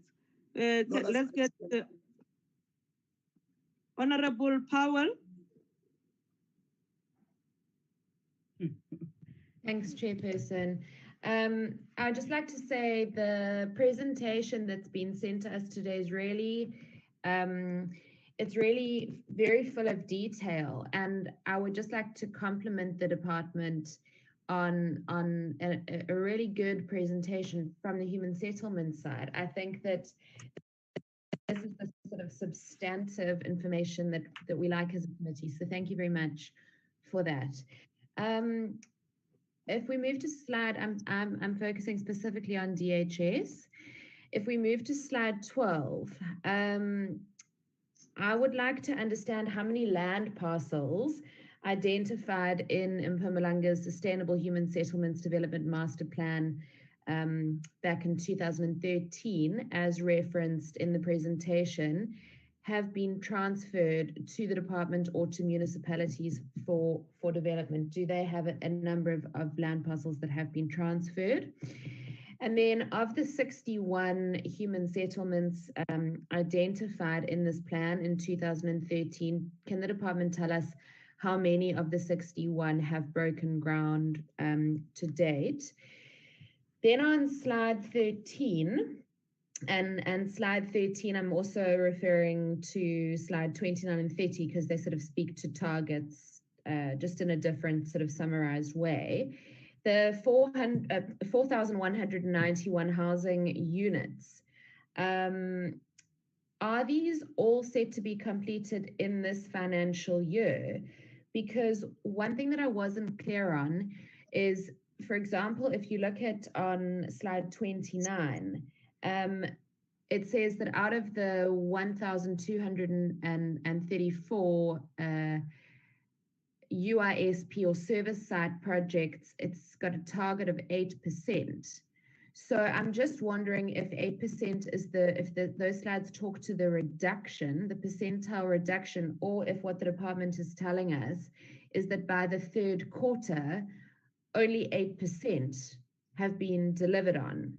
So I just need to understand on 29 and 30, are those percentiles the delivery to date? Because if so, I mean, we're in the third quarter. I understand that the country was shut for 5 weeks and then a little bit longer. for some companies, but construction was allowed to resume in level 4. So I just want to understand, I mean, 4,191 housing sites as the target. How many have been complete so far, and does the department really have faith, despite the fast tracking and acceleration plan, that they will meet these targets? Then I think my colleague Grace, Honorable Grace Tseki, referred to the substandard, a lot of the houses, and the problem with houses to date in Mpumalanga that have been built over the past 26 or so years, not have sort of being in a state of disrepair. And she asked what the department was going to do about that. I just wanted to confirm, we've, as a National Portfolio Committee, we've been on Tuesday, we had quite a lengthy presentation regarding the National Department and the Human Settlements Command Centre's failure to enforce the standards, the norms, quantums, and standards. Can the department confirm to us that in the building of all of their emergency housing programs and the various housing projects, that they are sticking to the National Department's subsidy specifications, quantums, norms, standards, specifications for what the tenders need to look like in terms of the materials that need to be used? Because we need to now start interrogating at the provincial level as a portfolio committee that the provincial departments are in fact adhering to these, because we now know that the national department has failed to ensure that level of adherence. So can you confirm that your officials are consulting and using those norms and standards in the award of tenders under your tenure, MEC and provincial director? And then I see that your expenditure at current is sitting at 212 million rand against your revised target of 966 million rand. So we're in the third quarter. You've got a 966, almost R1 billion target. You've spent less than 1/3 of that, 212 million. I understand the delays, but I mean, what plans does the department have to fast track expenditure? You know, we don't want to come here and to shop talk. We need to talk frankly. Does the department believe that you can spend your almost R1 billion budget? And then I've got 2 more questions. I'll be quick. I share Mr. Mashego, Honorable Mashego's concern around the parliamentary village expenditure, the Mbombela parliamentary village being allocated 20 million rand of the Department of Human Settlements budget for bulk infrastructure and bulk civils. My understanding, and perhaps it's just nationally, but again, maybe the department can clarify, and we will submit parliamentary questions in this regard as well. Can you confirm, I was of the understanding that the Department of Public Works and Infrastructure took care of parliamentary villages because they obviously belong to them. Why is the Department of Human Settlements spending 20 million rand on the parliamentary village? That's not human settlements for the people of this country who qualify. MPLs earn almost R1 million a year. Surely the Department of Human Settlements budget should be going to people who are registered on the National Housing Waiting List or qualify for one of the emergency housing programs. There really is quite a big concern with that, and we will be following that up with our colleagues in Mpumalanga and nationally as well. And then, yeah, I think, oh, sorry, okay, yeah, my last question is with regards to title deeds. I see that your target on expenditure for title deeds was 30, or your original allocation was 38 million rand.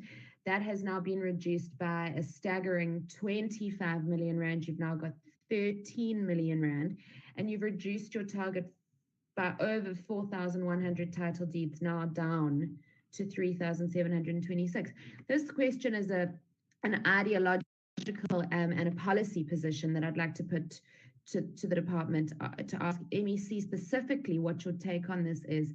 You know, economic devastation and depression that we sit with in South Africa at the moment, especially in outlying provinces like Mpumalanga that are, you know, not focuses of investment and attraction like places like Gauteng are. Title deeds are job creating because individuals can use title deeds to leverage capital to start businesses and thereby, you know, climb the ladder. And I just want to understand what the rationale is. Was this cut on title deeds mandated by the National Department? I understand that over 317 million rand was slashed from the title deeds program nationally. Was this budget cut mandated nationally, or was this an internal provincial decision? Because I just feel that at the moment, those of us charged with leading, especially those of us in the executive at national and provincial levels, should be doing everything in their power to create jobs and to create opportunities for South Africans who are now, I mean, 2.2 million people more have lost their jobs in the past quarter. And instead of giving people title deeds so they can go to the bank, raise capital against their houses, start businesses to feed and clothe their kids, we're rolling back on the title deeds program by over 4,000 in one province. We're sitting at a 200 million rand expenditure against $1 billion expenditure. It just seems like we've got our priorities back to front. MEC, can you please give me your position on title deeds against things like temporary emergency housing, you know, which doesn't create anything? And just let me know, DG or MEC, one of you, just let me know, was that budget cut mandated by the National Department or was it provincial? Thanks so much. Thank you, Honorable Powell. Honorable Tseki.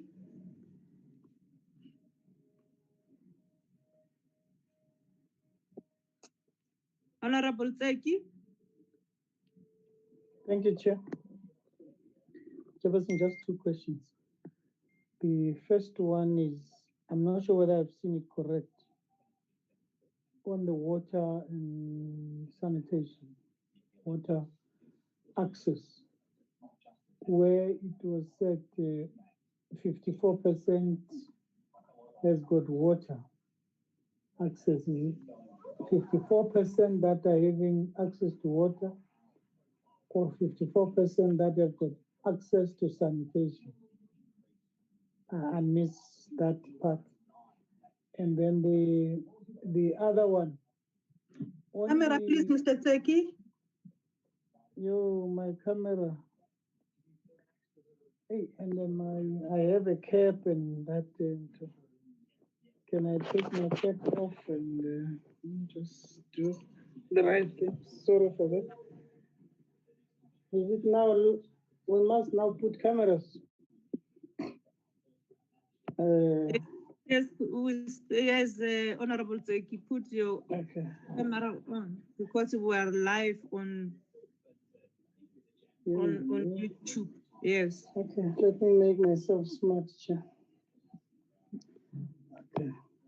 You come into our meeting without being smart. They are causing trouble for you, leadership. With caps. Thank you, Chair. On the issue is the second point that I was asking as a question is the issue those complying, municipality that are not complying. I think the presentation did indicate, but I didn't hear what are the consequences. What is the department doing in response to non-compliance of those municipalities on water and sanitation? Thank you, Chair.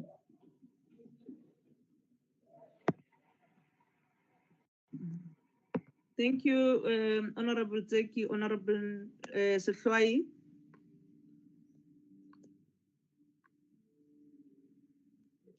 Thank you, Chair. In appreciation of the presentation, which is somehow detailed in terms of the business plan character. But what perhaps we would like to hear is the how part, because the municipalities on the implementation side of the whole story of national. The how part, I think that's where we have an interest of how. The first question that the acting issue has raised a very important issue that will have to be ensured about provision of other amenities. Now, which also it contributes to the DDM policy. Now, one would like to get an example of what are those departments, because that area is an area that is contested by human settlement, because that's the identity of human settlement, where you build a human settlement with all the amenities. Can we get an example of a sector that is volunteered already to deal with that particular issue in terms of coordination? The second issue, Chair, I think is an area that Honorable Mtseki has raised. As we deliver houses, water, there are high expectations on the basis of redress that we must transform. You don't just deliver and you don't transform. You do things as the old order. The issue of the set aside of vulnerable sectors, in particular women, we are not getting that. And it's a critical area. It has been raised in the previous years and we have raised it again now. What is the response of Mpumalanga in terms of ensuring that women has got an allocation which is 30%, and they are not just women who are darker boys or darker girls. They are given quality work in terms of their capabilities to do the work. We would like to hear if that program is well addressed. The other issue is, which we didn't get, what is the response or reaction of traditional leaders in this program? Because you have to tell us those challenges so that perhaps we are part and parcel of resolving problems as a national government. You're raising acting HOD that there are areas of distress where you have to give some assistance. What are those areas? What are those areas? And what assistance are you giving? The support that you are giving to those particular areas. We are aware of the national priorities, so said the acting HOD. And it was just an announcement. It was just an announcement. We would like to hear, what are you doing about those national priorities that have been given to you by the National Department? The coming to water, Chair, there's been a pie chart that have been presented to us. The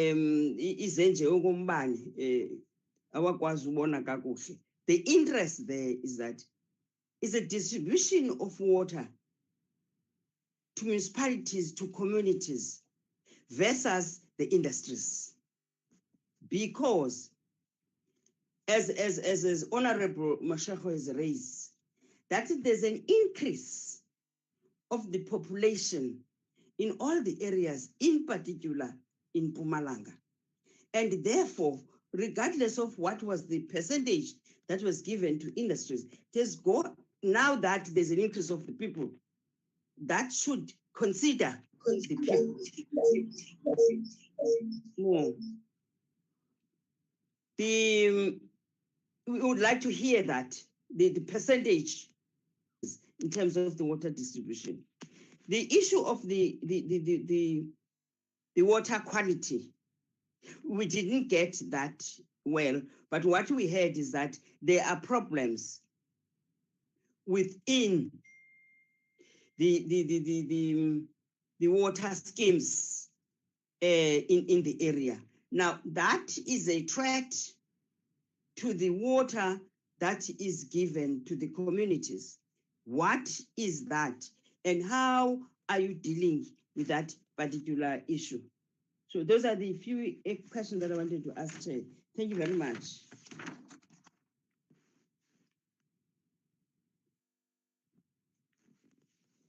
Thank you, Chairperson. Thank you very much, Honorable Sifai. This was the last hand from honorable members. Unless if there is any member who his gadget cannot allow her or him to raise hand, you can just indicate.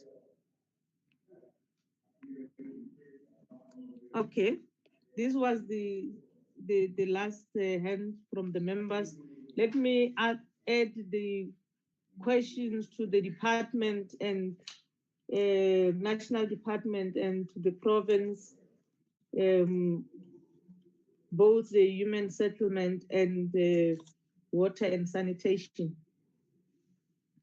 On human settlement, I must join honorable members to welcome the presentation. It was detailed and more informative, and their targets were very clear. And one just want to check on speak about the issue of the title deed on as presented. When we engaged National Department, when they responded that they are doing away with or they are cutting the conditional grants for title deed.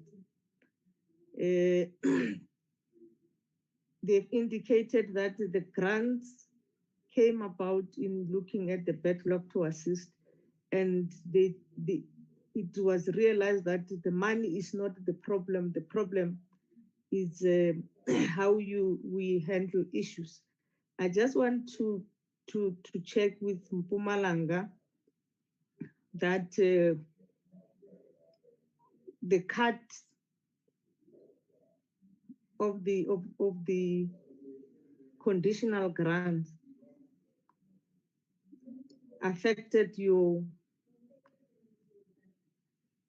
performance.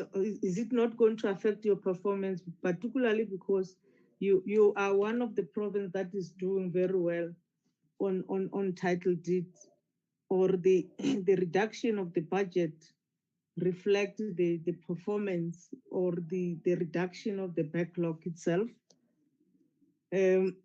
Number two,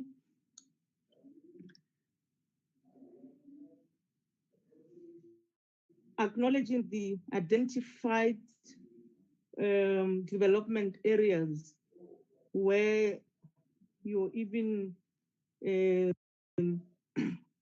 integrating the model, district model in it, which is going to be very easier for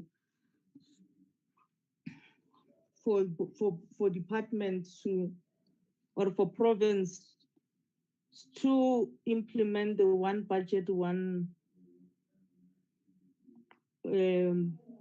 plan. Just to check in terms of adding to the question of the agriculture as one of the key commodities in Mpumalanga, which contributes probably to the GDP. Just to say that, what is it that is done to assist the women emerging farmers in that area? Because majority of them, they are complaining about water licensing.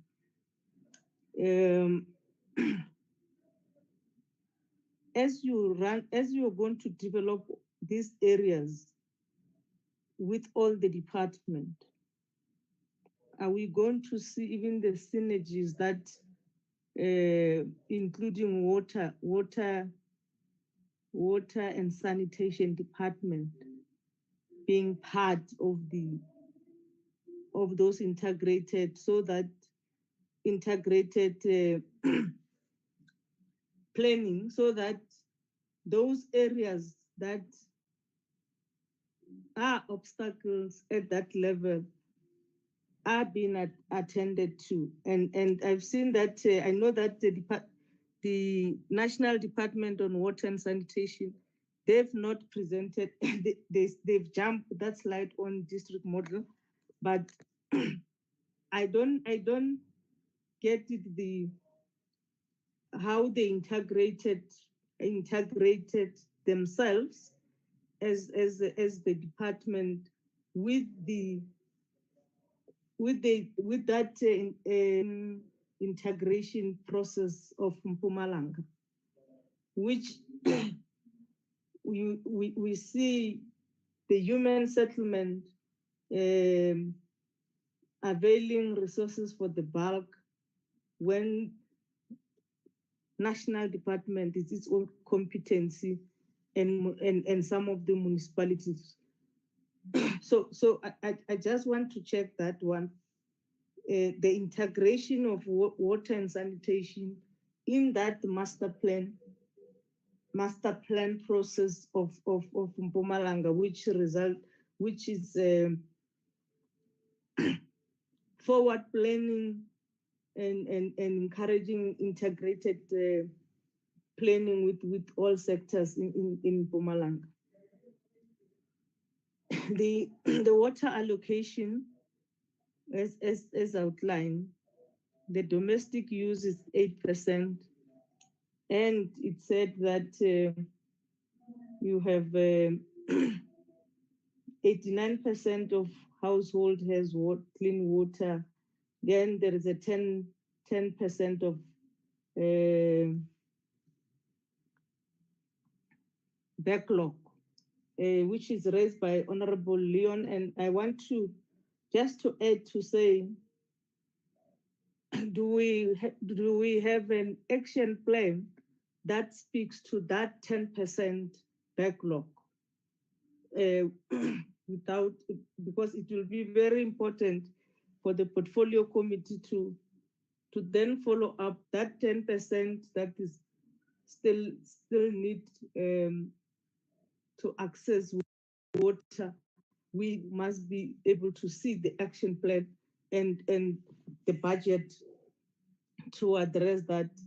The 89% that you indicate they've got clean water, just to check that whether do we not have interruptions in the whole system, because there are a lot of areas where we've put infrastructure, put reticulation, but the water doesn't reach the end user. And then the last one from me is the issue of the treatment plant. There is a work that is being done, but I think DM Mahlobo, it might be important that this issue should be escalated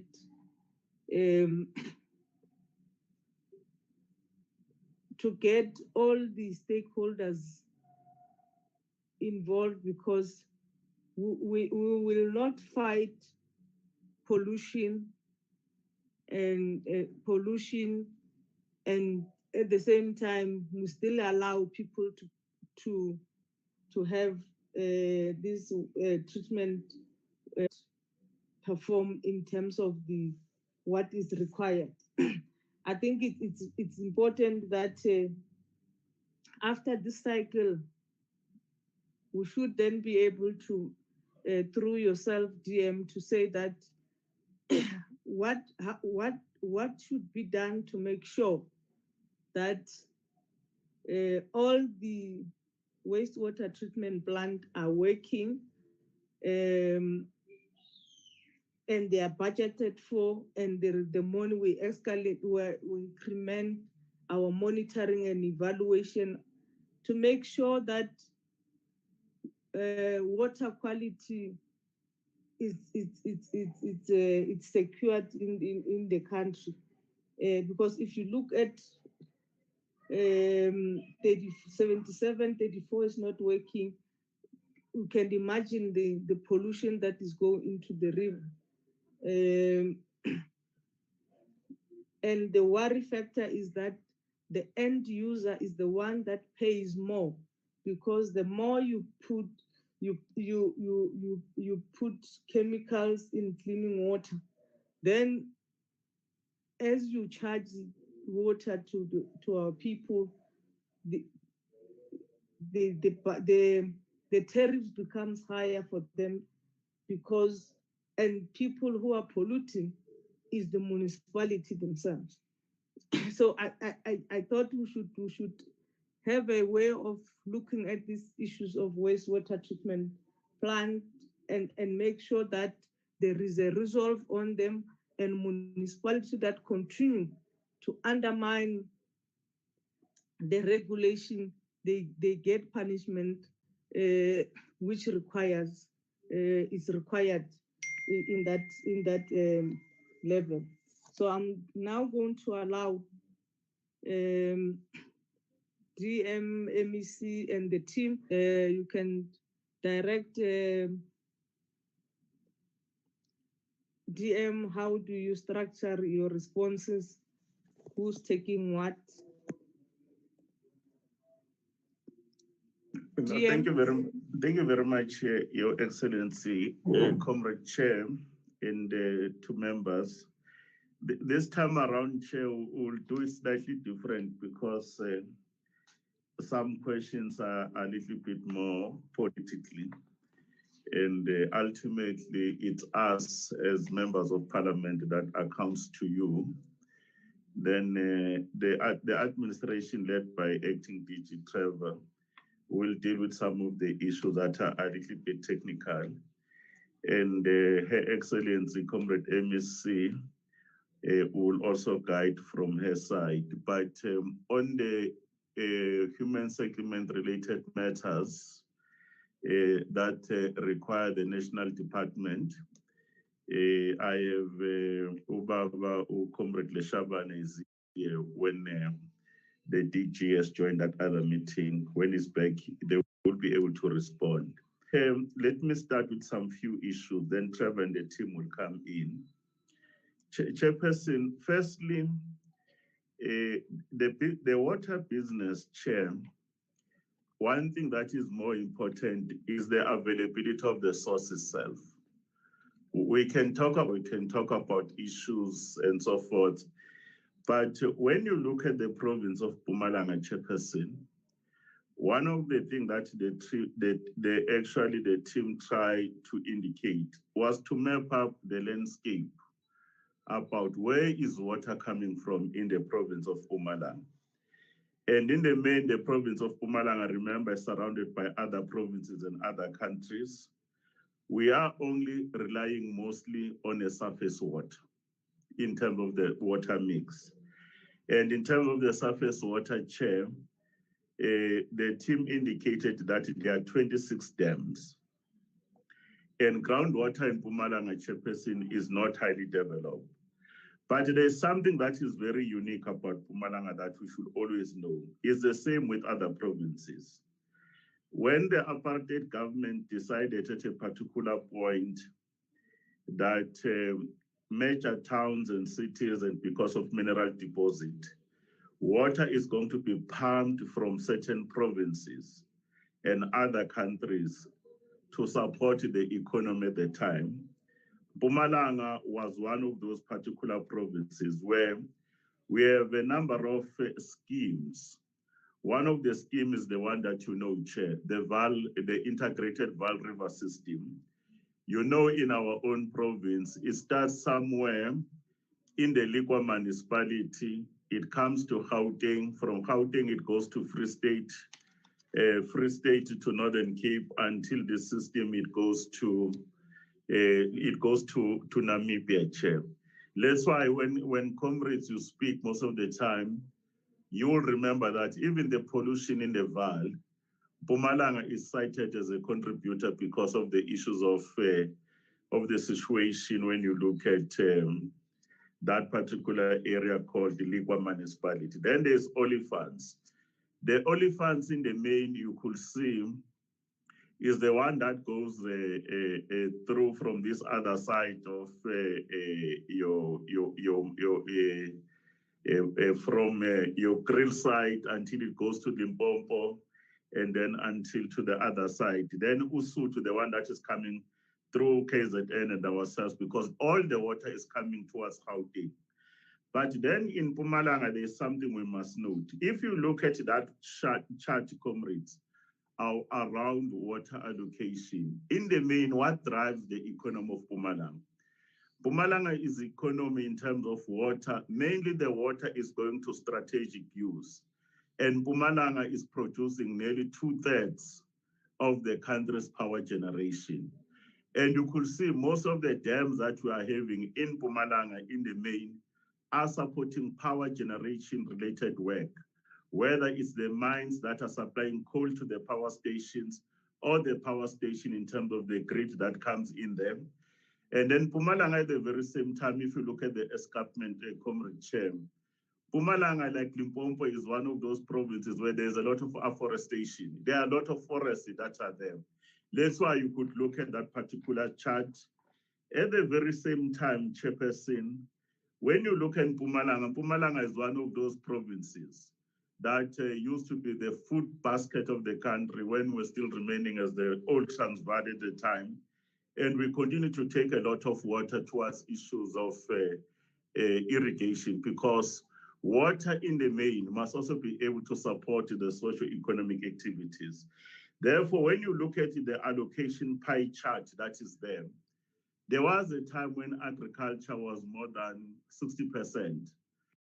And due to some water allocation reform, emergence of some of the black farmers there, you could see that currently agriculture is around 59%. But you also know that there is certain land in the province that is actually lying fallow, that is not being actually utilized. And this thing, Your Excellencies, if you find time, not now, just to check where is this water going, just to support the story I was giving. If you look at the water supply system of the province, we have a part which is that on the other side where I come from in Gersibande. It's called Upper Usutu scheme, where you have your Chief Albert local municipality, we have Umkondo, all those issues, that water is coming through and it goes to Gauteng and is also supporting Eskom. And in the main, when you drive around Amsterdam, you know the Aesop Dam, the Mochensok, the Vestu Dam, and the Jericho Dam. This is where most of the water in those particular municipalities is going to those at a time when we even engage with Eskom to say, can we tap on your scheme? And then there were certain dams that were only used either for irrigation only. And we said they can't continue to be single purpose dam. For those areas, Honorable Mhlala was speaking about, especially where I was born in Umkon, we can't get additional surface water now. And most of the areas were starting to explore the issues of the use of groundwater. But the other area where other members were speaking to, if you look at the Upper Olifants system or the catchment part, in the main, you have all those power stations there. You're also having your Sosol on the other side around the Secunda. It's mostly for Eskom and irrigation. And this is where you have your Witbank Dam, you also have your Loskop Dam. And when you look at that catchment, because of economic activities that are happening there, that system is stressed. There is no additional water that is actually available. And because of mining that has happened over years, it does not necessarily mean that the issues of pollution by municipalities is not important. But the pollution by mines, it has impacted a lot on groundwater. Many years ago, Trevor will know when I was still a little bit younger, I used to work in this catchment. The water that was available there at the time, groundwater that is having high levels of metals, was actually 10 times the volume of the Witbank Dam. That's why water reclamation and the treatment by mines, whether you go from Victor Kanye, you go to Mikkelberg, which is Steve Tweed, and the Malahleni, there was issues of water reclamation. In other words, the treatment there. In other words, the treatment of mine water or the acid mine drainage program is the only way that part of the province could be able to get more water, because there will be no additional dam with that we could be able to build them. In the Upper Val Chair, where I was speaking around your standard one, which is Lekwa, you have ESCOM, you have Sosol, and you have Secunda them. That system, chairperson, still has water. Remember, that water ultimately comes to Gauteng, and Randwater is managing those 14 integrated schemes. The only dam that is around that particular site is called the Road Dry Dam. That is actually the one. The system is more balanced, but it does not mean that if the system is more balanced, the issues of pollution, like members were saying, pollution is not only caused by those municipalities that are weak, especially when you look at Gavin and Peggy, you look at Lekwa and others, but also the industries themselves, especially when you look at their ash dams. Therefore, the issues of regulation, enforcement, they are very important. When you go towards the upper Nkomati and towards lower Nkomati, that will include your Nkomazi, it will include your Albert Lutuli. There is a lot of mining activities happening there, but ESCOM is still a particular issue. But when you go towards Nkomazi, towards Piet Retief, we have those obligations that Swaziland and Mozambique must receive their share. And we can be able to say that we still have water in that particular area, but there has to be a dam in the confluence of N4. You see, Chairperson, when you go through Skumanskloof and you go through Sabi, there is some rivers that are there, and the Premier made that particular pronouncement. And we can still be able to use that. And then there's Crocodile, that includes Mbombela. And that particular area of Mbombela, Chairperson, we need to be able that the catchment is stressed. Because there's a lot of farms that are there, and there is a project that is being proposed there in terms of the Crocodile Water Project, in terms of development of a new dam. When you go towards where Mashiko comes from, Bushback Ridge, he knows that if you look around Sabi, the system still is okay, but there have been issues of drought for some time, and some of those communities, we are using the groundwater that is there.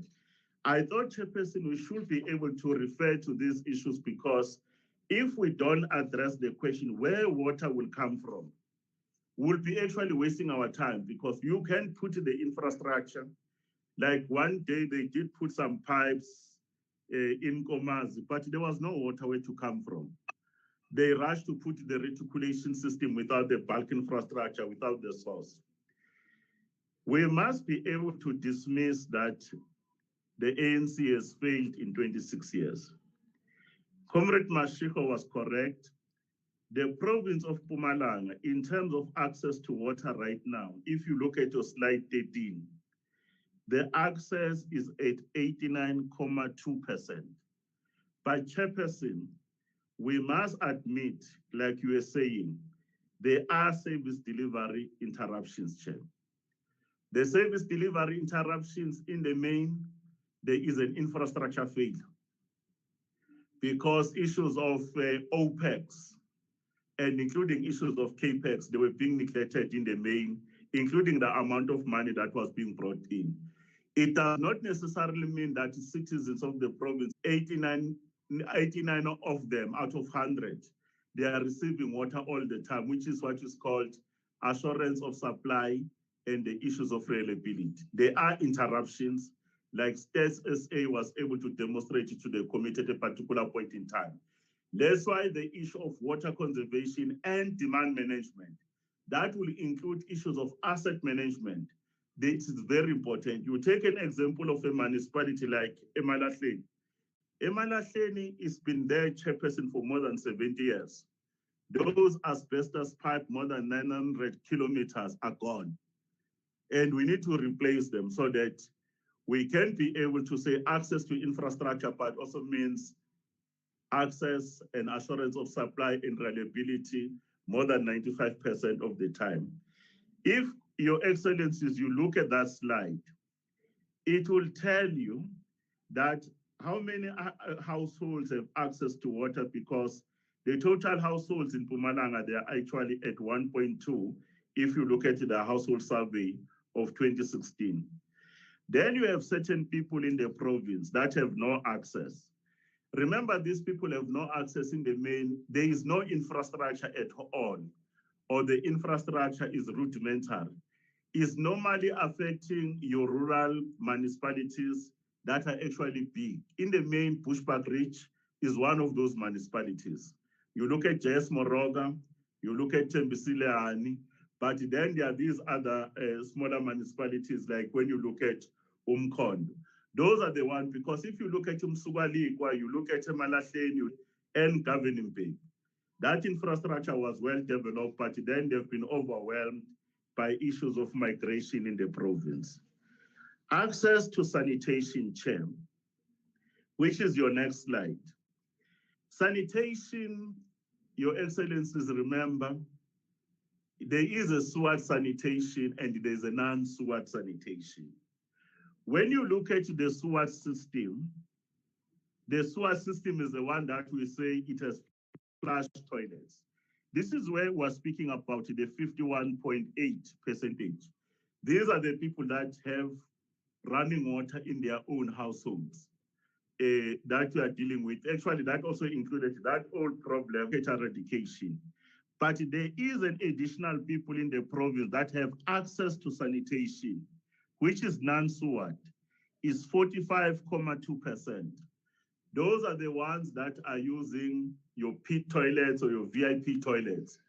And this issue of access to sanitation, SWAT sanitation, is always linked to water. If the water is not available, you could not be able to say you can put a SWAT system like in other provinces. Well, citizens, they are feeling that we are treating them differently, that others are having a SWAT system, others are not having a SWAT system. But it has been proven now that even the non-SWAT sanitation system can be used. Only problem is that there is issue of water pollution in terms of groundwater, because if in future we're going to be using groundwater as a source, then we'll have to be able to treat that groundwater. But at the very same time, there are issues of health where sometimes the disposal and the cleaning of those toilets is a problem. And the real people that have no sanitation services at all, that actually go and relieve themselves in an undignified situation, we are speaking about only 3%. I thought, Chairperson, we should be able to differentiate between the SWAT and the non-SWAT system and what are the conditions on the ground. But ultimately, we want all our people to have a decent sanitation services. There is a view by Honorable Mushala to say, what is the role of the department, especially the regional office?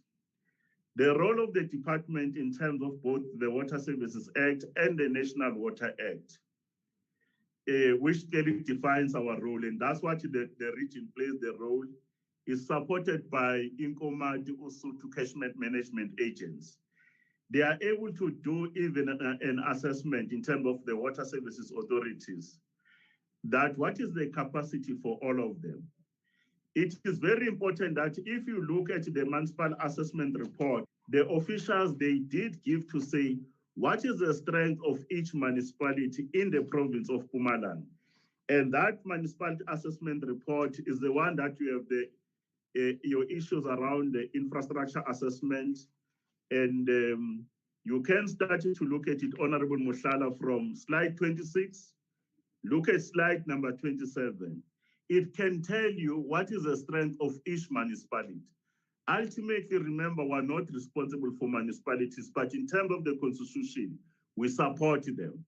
And the Water Services Act is very clear to say that all those that have been given the status as water services authorities, they must be able to perform their function. Probably one thing that the leadership you should note is that Mpumalanga is a little bit different to other provinces. All the 18 local municipalities in Mpumalanga are actually the water services authorities, unlike in other districts, in other provinces where the district are the water services authorities. Where it is red in that page, slide 27, those are the municipalities that are actually struggling just to discharge, Chairperson, the function of being a fully water services authority. That's why we're pulling all stock, working with the provincial government and the premier to support those municipalities. Then you could see that they are actually in the yellow, the amber. Those are the ones that are struggling, but there's still a potential. Then there are those that are actually green. I will not go to those details, but is to demonstrate to Honorable Mushala that when we do our water services function in terms of the law, we're able to conduct that particular assessment. The very same assessment that is also being given around the wastewater treatment works that you see, especially on slide number 16. It's a very important slide, but you must read that particular slide, which is slide number 28. What are these indicators that we use to look whether municipalities are actually working?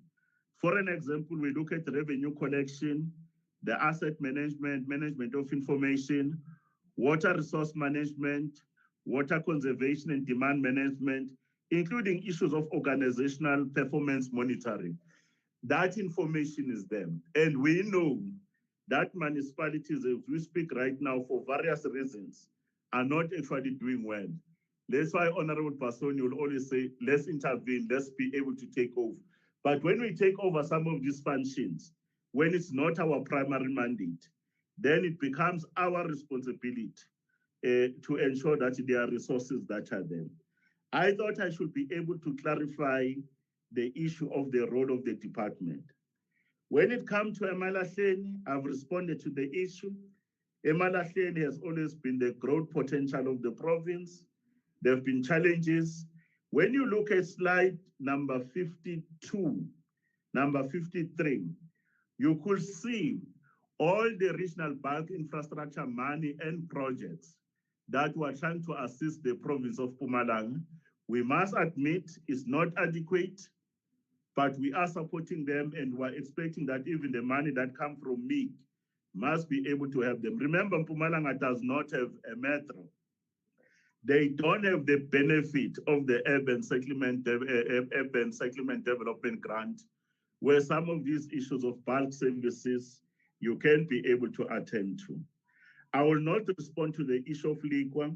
I've been there. There've been big problems in Ligwa, even during COVID-19.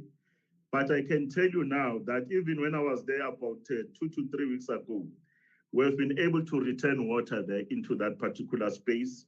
We know that the issue of pollution is still there. In governing Pegi, we're very pleased that we're supporting them with the district of Hersibande and the province. They are actually building in one small town there a very beautiful wastewater treatment works. But Chairperson, there is a project around management of the leakages in terms of their main holes in that governing Pegi. The problem there is these people call, what is this people? I'm not sure whether it's Tamatela Ngogu for what. This one who are stopping projects.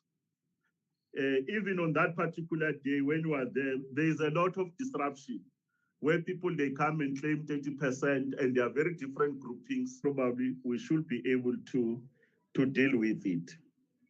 Leon, on your question around backlogs, I think if you look at the plan, because there is a water plan, and if you could check in all the presentation from your slide 25, your slide 15, slide 18, slide 14, you could see that all these municipalities, they do have the water services development plans, all of them. But some of these plans are due for review, at the end of this financial year for the municipality, which is 2020 and 21. And we are integrating that into the district development model for the province because we are promoting those regional schemes. The issues of the wastewater treatment works, Chair and Honorable Person, is the biggest issue. What is the problem with the wastewater treatment works? Technically, these assets, what happened is like when you look at power, you look at water. When the population grew, one matter that was never attended to was the issue of the bulk infrastructure. What happened is that all the existing infrastructure, we connected too many households, whether it was electricity, whether it was water, and ultimately the system was shocked. It's got to be designed for a particular capacity, and the upgrades were not being done. And the whole system, if you look at the processing of the plant, it got shocked. Therefore, if you look at some of the projects that are there, as I was indicating from slide 52, you could see that a number of projects are meant to actually do the upgrade. And that's why even if you look at the plan by human settlement, all the issues around basic amenities in terms of bulk water and bulk sanitation services is very important that we must attend to this. The other thing that we should attend to is that all the wastewater treatment plants, we need to start to deal with the issues of capacity and put the issues of the budget, but at the very same time, start to ensure that all wastewater treatment plants are becoming water reclamation. We must treat that water so that we can be able to increase the yield because in certain areas, there's no water available at all. In other areas, people are starting to use the technology to actually manage the slush better. Then you are able to have an issue of having power. But then there's issues of agriculture in terms of those particular products. But as the department, we continue to open cases. In Liqua, for an example, directives have been issued. You go to Victor Kanye, cases have been issued. You look at the case in Northwest, where there was that particular municipality in the Rootmont part, we're able even to get a court order, Honorable Person, to deal with these particular issues. But we must be able to indicate that let's have probably a bigger discussion around water resource protection and the wastewater treatment works because it's one of the biggest challenges that we do have water available, but this water is polluted and is of not good quality. On the side of the department, we are concluding this issue of the polluter pays principle in terms of the waste charge discharge system that we must be able to put in there. Sis Grace, Honorable Tsekene, I think I've dealt with the question of water allocation and irrigation. Our team will then have to give you the numbers, how much water is being set aside so that the black farmers, including the revival of all the irrigation schemes, especially in the former homelands, because all the irrigation schemes that used to be there, Honorable Sek, you will know that they created a lot of jobs, but they are also very important that if we revive them, it will be part of reviving the economy of that particular province. Trevor and Guma and Vusi, they are here. They will talk about those problems of the water tanks. I remember them, especially around the issues of JS Morocco. But the problem, Sis Grace, the one that you've been dealing with in JS Morocco, just look at those projects and monitor them from your slide number 36 to slide number 39.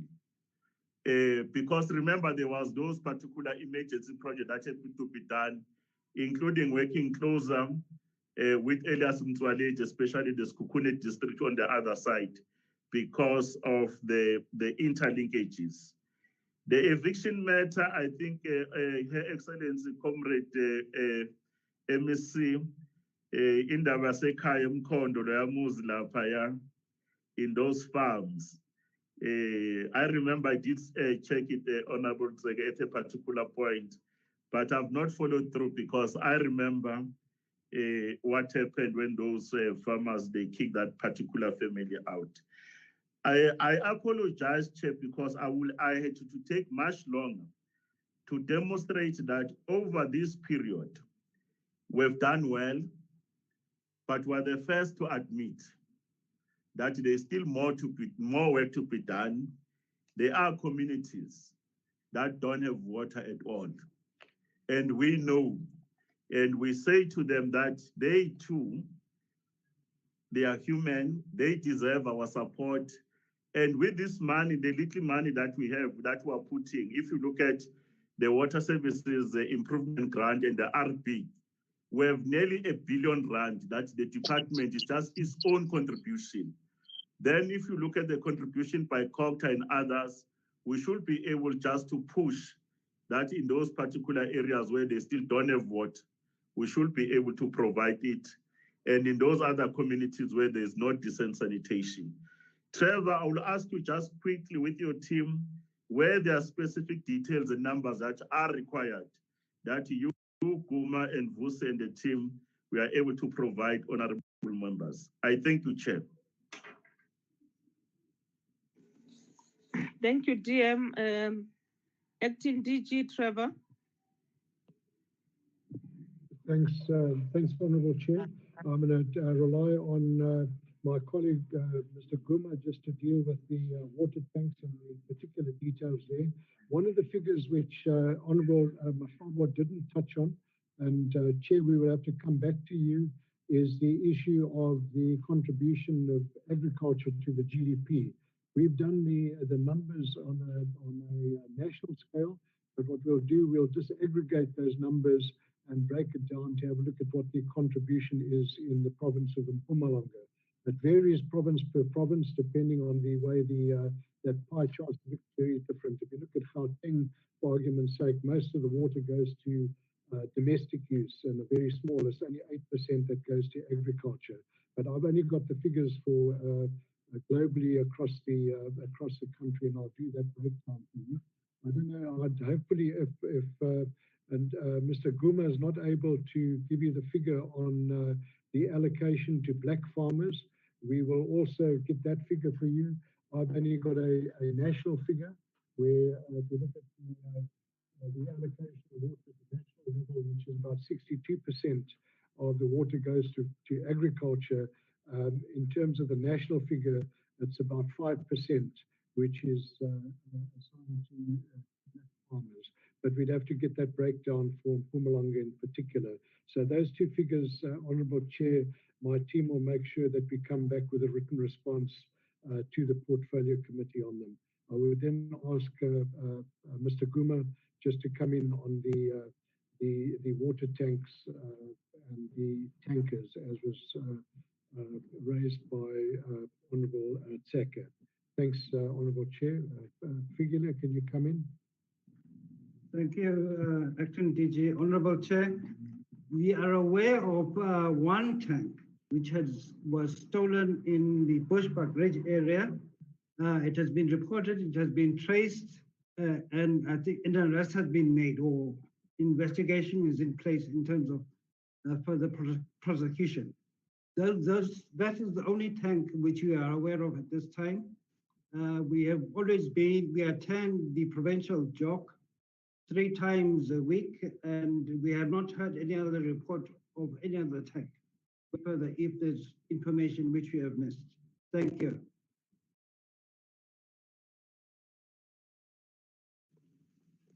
Thank you very much. Let's go to Human Settlement, MEC, HOD, and Acting DG. No, thanks, Honorable Chairperson. I will start and hand over to the HOD. Chairperson, with regard to the Hadebe family living in municipal hall under Mkondo local municipality, I will just give a short background and the progress to date.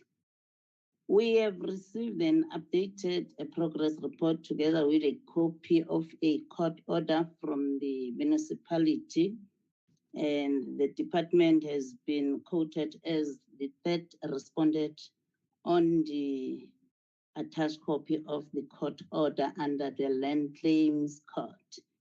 The Hadebe family, which has been represented by 9 applicants with a household size of about 30 family members, has been residing in the municipal ward following the eviction from the private property portion number 4 of the farm Donkerhoek.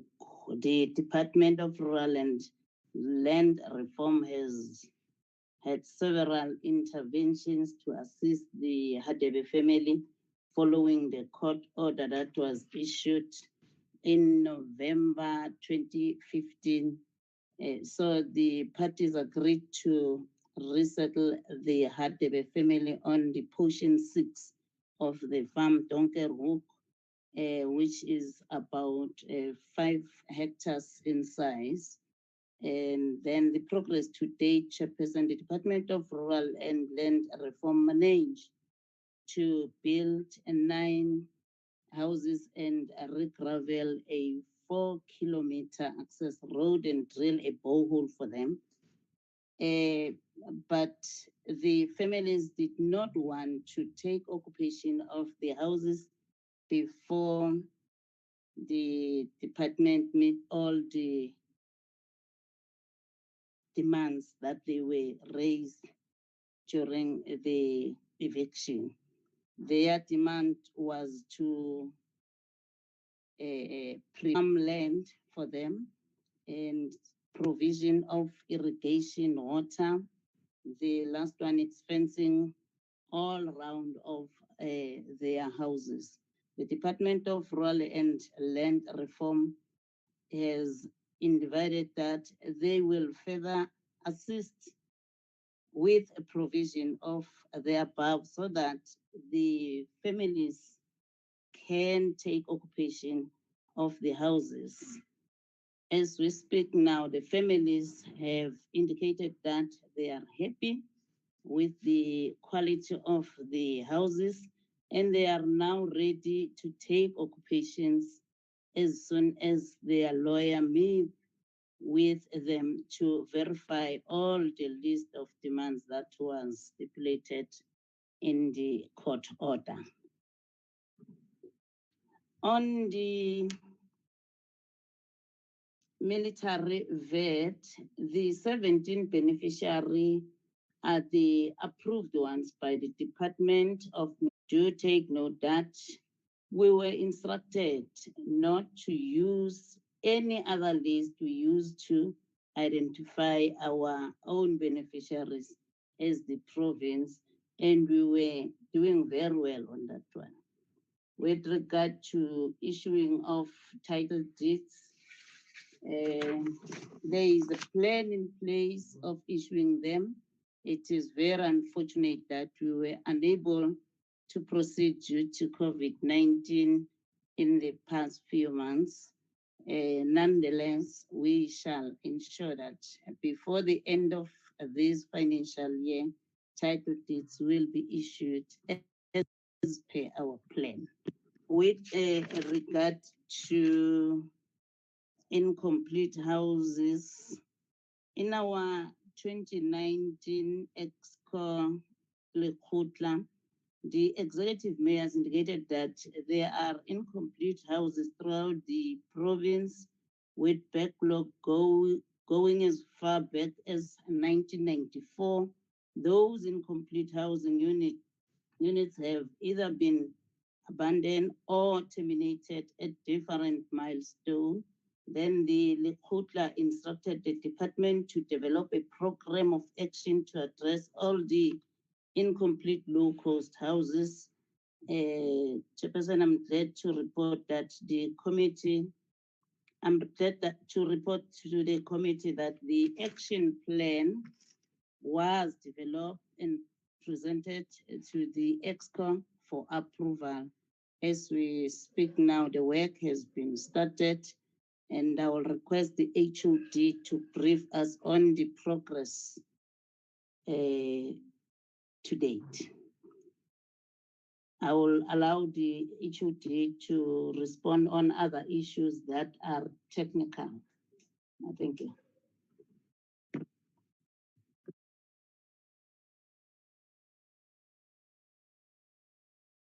HOD. Thank you, Honorable Chairperson. Honorable Chair, I think you'll note that the Honorable the Deputy Minister and the Honorable MEC have addressed some of the questions.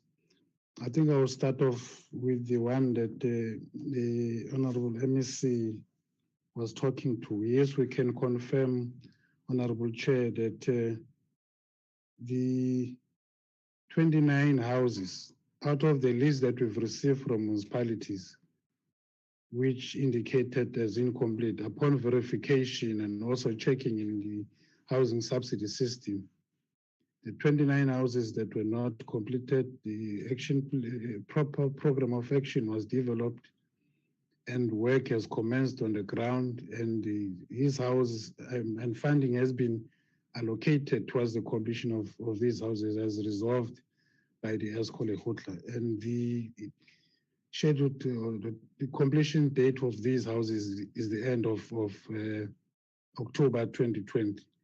We are still working with the municipalities as and when new information is shared with the department, those houses will be attended to. And I can confirm, Honorable Chair, that the Executive Council has taken a decision that where service providers that are responsible for having abandoned projects at various milestones, there has to be consequence management. Now, in a number of instances, Chair, contractors will start building only to realize that they are building houses on the wrong stands, and then they will abandon. But in other instances, you find that there were issues that really require our attention of the department. The Honorable MEC has put together a team that is looking at this, and a report in this regard will be tabled before the next Executive Council sitting, where we're indicating exactly what remedial measures, what actions are going to be taken against all those that are responsible for them to be held accountable. I think, Honorable Chairperson, the question that Honorable Masala raised, I think it was one of the first questions, was there is the perception that there are late appointments of contractors and there's poor performance. Chair, we can confirm that in the Mpumalanga province, we have transversal contracts. We have service providers or contractors already appointed, and as and when a financial year starts. So we don't deal with procurement issues at the beginning of the financial year to avoid these unnecessary delays. As soon as the business plans are approved at the beginning of the financial year, we commence with the works immediately. Now, there might be delays because of issues that relate to bulk infrastructure or statutory processes where township excavation processes, have to be attended to, but they are really not delays in terms of appointments. Now, the poor performance reported on contractors, we're working very closely with the NHBRC in terms of making sure that the type of houses that we deliver are of the right quality. We're working with municipalities. Municipalities avail their own building inspectors. We also have our own inspectors and monitors to ensure that the houses that we deliver are of the right quality. The poor performance, Honorable Chair, might also be attributed to, the nature of the province itself. We are a rural municipality. Houses or beneficiaries are scattered throughout the province, especially in the rural areas. You can imagine a contractor allocated 100 or so houses to build. It basically takes time for them to even source the construction material and transport those materials to the sites where these houses are going to be delivered. So it does contribute to what we can call poor performance, but I will not really say there is poor performance. We're one province that is known to be performing. In the Government Begi Awards, we're the province, one of the best performing provinces. We've received awards in that regard. So to say there's poor performance, we always have plans to make sure that our contractors are performing, and we do provide assistance to our contractors. I think, Honorable Chair, I must also indicate that with regards to the beneficiaries, the approval of beneficiaries, we don't really have challenges with the approval of beneficiaries. All our running projects already have beneficiaries. Remember, Honorable Chair and members, our projects are normally multi-year projects. So as and when a project is approved and included in the business plan, we already have beneficiaries. We can confirm that with the outbreak of the pandemic, the COVID-19 pandemic, the new projects did experience challenges in the approval of beneficiaries, and with the recovery and acceleration plan that we've developed, we are catching up as at the end of September to make sure that we do have approved beneficiaries for the new projects. So municipalities are also assisting us to capture the forms and then submit that information to us.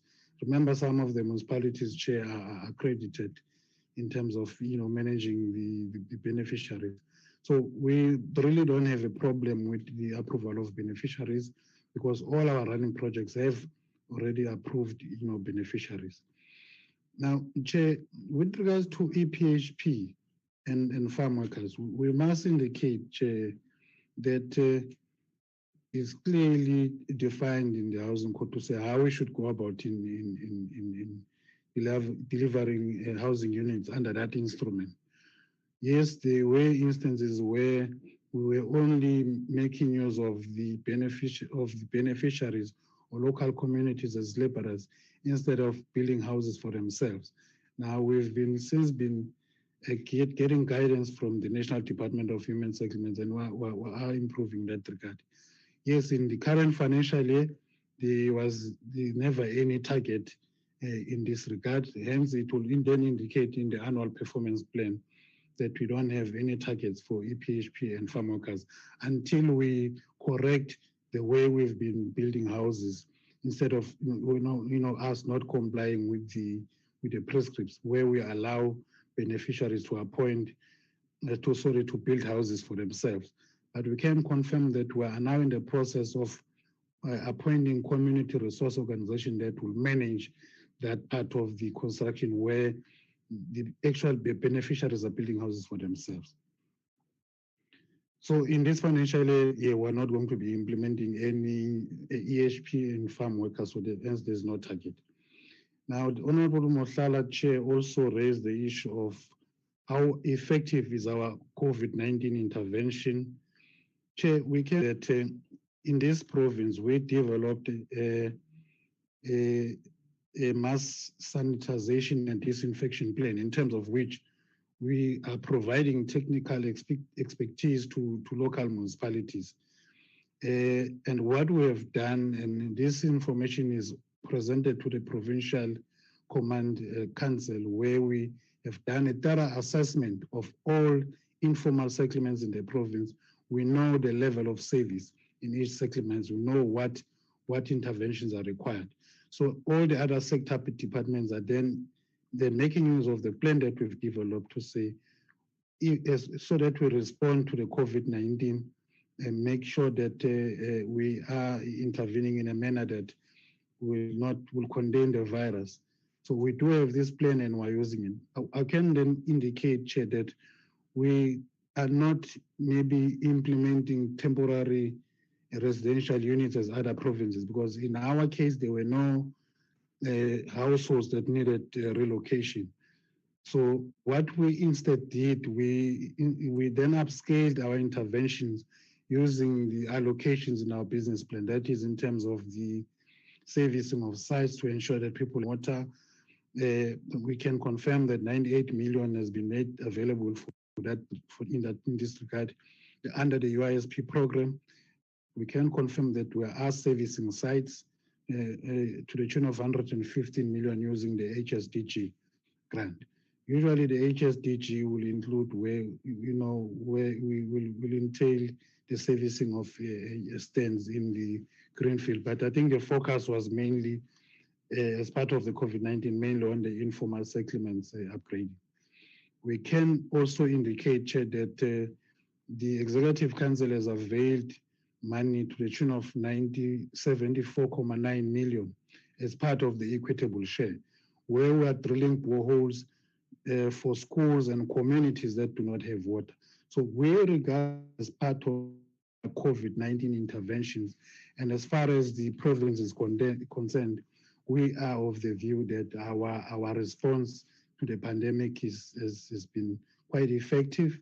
And obviously we've been working as the DP very closely with the Provincial Water and Sanitation Department. Now, Chair, Honorable Tsek also raised the question around people with disabilities, being given the opportunity so that they are empowered on the construction of top structures, the servicing of sites. So we can confirm that we always give preference to these special groups, be it women, youth, and people with disabilities. And I think the presentation does indicate what is the value of the work that has been allocated to women-owned, youth-owned contractors. Maybe we might have not included the value of the work that has been allocated to people with beneficiaries. It is some information that we can always make available to the portfolio committee. But Chair, insofar as job creation is concerned, I think the National Department of Human Settlements, Water and Sanitation has been very assisting in this regard, and it was made very clear that noting what the impact of the COVID-19 and the resultant losses in job opportunities, we then need to make sure that we use the grants at our disposal to create jobs. And we are monitoring all our contractors. In fact, all our service providers, the contracts that are entered into with our service providers are very clear in terms of the jobs that are created, and we do report on a regular basis the jobs that have been created using the grant.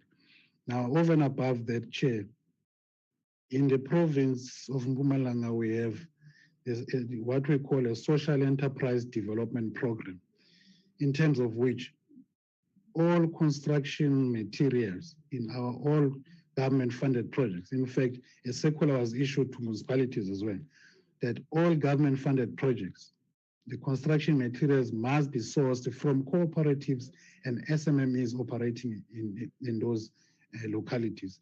And then again, we do, give reports on what is the value of material that has been procured from SMMEs and cooperatives that are operating or taking place where the projects that were implementing are taking place.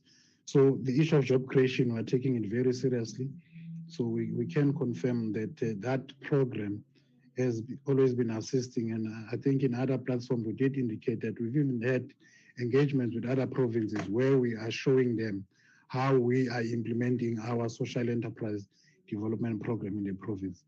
With regards to, yes, Honorable Secretary did indicate the issue of the quality of houses. Honorable Chair, we are working very closely with municipalities, as well as the NHBRC. There might have been issues in the past where the quality of houses was not right, but I think for us, we can confirm that the Department of Human Settlements in the province has since been restructured so that it is fit for purpose. We have town planners, we have civil engineers, we have different disciplines, project managers who are properly qualified. We have monitors in the district. So like I'm saying, we're working with NHBRC, with municipalities who avail their own building inspectors and work before payments are made. We make sure that the required standards are met. Yes, the issue of the incomplete houses, I think the Honorable MSC did indicate that did address the issue of the incomplete houses. I'm not going to waste your time on that one. But you can confirm, Chair, that in Mpumalanga, we do not do rectification. We were guided by the National Department of Human Settlements that rectification should not be allowed, but then service providers or contractors should be held accountable for the work that the units that are delivering if they're not of the required standards. So we have a clear housing supply delivery value chain to ensure that the houses that we're delivering are of the right quality. So it shouldn't really be a problem in this province. Now, again, Honorable, it's again on the eviction, the Honorable MSC didn't address or touch on the eviction on the Hadebe family. I'm not going to go to that one. Now, Chair, Honorable Mashego again raised the issue of the military veterans. I think the Honorable MSC did touch on that one to say we are given approved beneficiaries by the relevant authority or department, and we're not allowed to use any other list. So that really shouldn't be a problem. The issue of title deeds, yes, we can confirm that we were guided by the National Department of Human Settlements on what part of the allocation should be made available towards the COVID-19 interventions or relief fund. So it was not really our intention to take so much money to fund the COVID-19 fund or to contribute to the COVID-19 fund. But we are going to, we had no choice but then to revise our targets in line with the funding that is available at our disposal. Honorable Mashego, I think the other honorable members, Chair, raised very sharply the issue around the parliamentary village. Honorable Chair, we need to confirm that the water and sanitation function was given to the Department of Human Settlements by the Executive Council. So in this regard, for the parliamentary village, an amount of 20 million that is shown in the presentation relates to the bulk infrastructure. Like I said, it's a special intervention. It's bulk infrastructure for the parliamentary village. The Department of Public Works, Roads and Transport in the province is responsible for the parliamentary village, not human settlements. So we're not building houses for the MPLs in the province, but Public Works is dealing with that. But because of the water and sanitation or the related bulk infrastructure, then the instruction was that we then need to attend to the required bulk infrastructure. But then, Chair, what we need to share again with the committee is that the bulk infrastructure that we are putting up in support of the parliamentary village is not only going to benefit the parliamentary village. We have Matsafeni Precinct. It's a very big, it's one of our integrated human settlements projects in the city of Bombela, in close proximity to, in fact, the Bombela Stadium is happening within that Matsafeni Precinct. There are already households there. So the infrastructure that we're putting there for the parliamentary village is not meant for the parliamentary village alone, but it's also intended to accommodate the communities that are residing within that Matsafeni precinct. Now, Chair, also Honorable Mashego raised the issue to say we don't seem to be working with tribal authorities. Chair, I can confirm that Mpumalanga is a rural province and we are working with tribal authorities in all our integrated human settlements projects. I think where Honorable Mashego is coming from, I can tell you, share with the committee chair that there's about 5 integrated human settlements, mega projects that we're implementing. There's Kumana there, there's Burlington, Roepoglach, the Lilydale, that we're implementing under Bushbuck Ridge. And the presentation is clear on that. I think slide 16 and slide 20 does talk to that, to say we are implementing this project in these tribal authorities. In Gomazi, it's the same thing. We're even working with the with the trustees where there was a land claim and that land was restored. We are implementing an integrated human settlement there. It might be a trust that is owning the land, but the tribal authority that is involved there is also, we have agreements, we have tripartite agreements with clear obligations on what all the parties ought to do as part of our initiatives. Now, the Honorable Mashiko also then raised a point to say, what are we doing for rural areas, especially around the Makazini? Chair, we have integrated human settlement in almost, not in almost, in all municipalities in the province, not only within the priority human settlements and housing development areas, or the 10 municipalities that I was referring to. In Makazini, we have a township there called Seatutuba. There you're looking at plus or minus 5,000 housing opportunities. And that initiative, that integrated human settlement will not only assist the people in the Makazini, but the people that are living in rural areas there. And our plans are in such a way that we can, in the event that there are evictions in these farms, these communities or households can always be accommodated in this integrated human settlement. Chair, then Honorable Powell, I think, then also raised to say how many land parcels have been acquired and transferred to municipalities. Chair, we have acquired a number of land parcels. I think there's about 27 land parcels in total. And in all these land parcels that we've acquired as a department using the HSDG or Human Settlement Development Grant, we are already establishing integrated human settlements on those land parcels. There's about 27 of them, and all of them have been transferred to the municipality. As a Department of Human Settlement, we don't have assets, we don't keep assets. As we acquire these land parcels, we register them in the names of the municipalities. I can confirm that almost 1,355 hectares of land have since been acquired, and these land parcels are being used to establish integrated human settlements. 37 of them are informal settlements, and those informal settlements, because they are a priority, are already receiving our attention in terms of the servicing of sites. 26 of the 61 again, which also obviously not including the 37 informal settlements, are already undergoing implementation. And the balance is undergoing planning. And I did indicate in the presentation that there have been approvals already by the various municipal planning tribunals. And we're then in the next coming financial years, as part of the Rapid Land Release Program, we're going to start with the implementation of those that have since been approved. Now, when we refer to, for instance, I think Honorable Hall referred on slide 13 to say the progress, the 8%, we are saying at the time when the lockdown, when the travel restrictions were sort of reduced or was easing in the restrictions.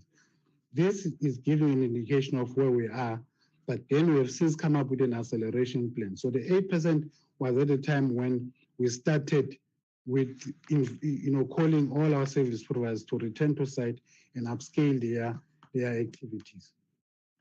So we can confirm that yes, our service providers have improved within the second quarter as well as part of the third quarter. There has been a significant improvement.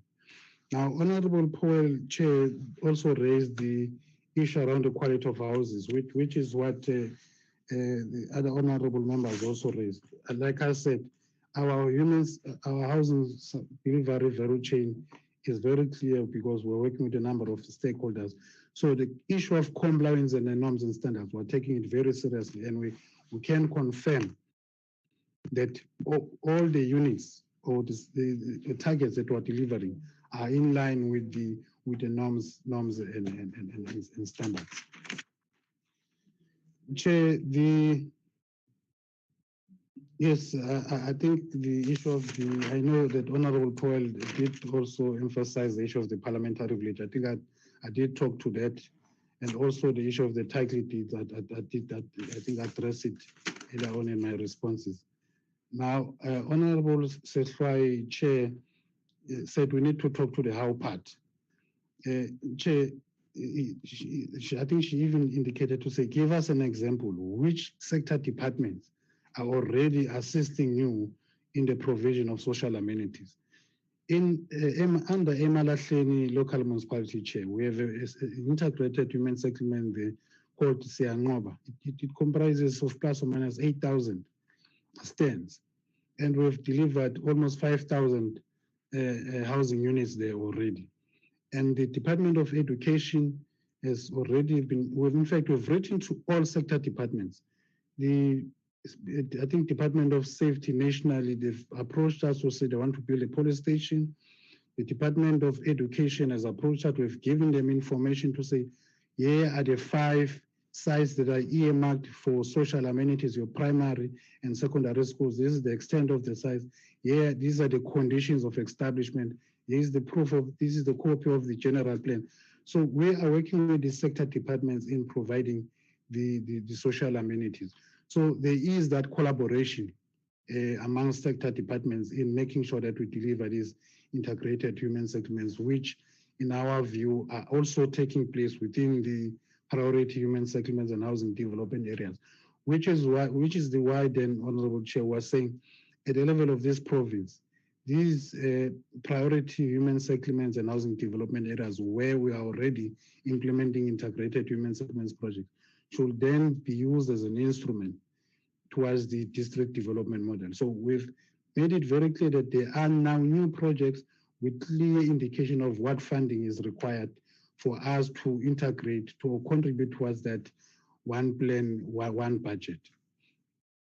Now, the 30% that Honorable Tseki is referring to, I think the National Department has been clear on this one to say it was Drought. It was made a provision of the Drought that 30% of the budget has to go to women.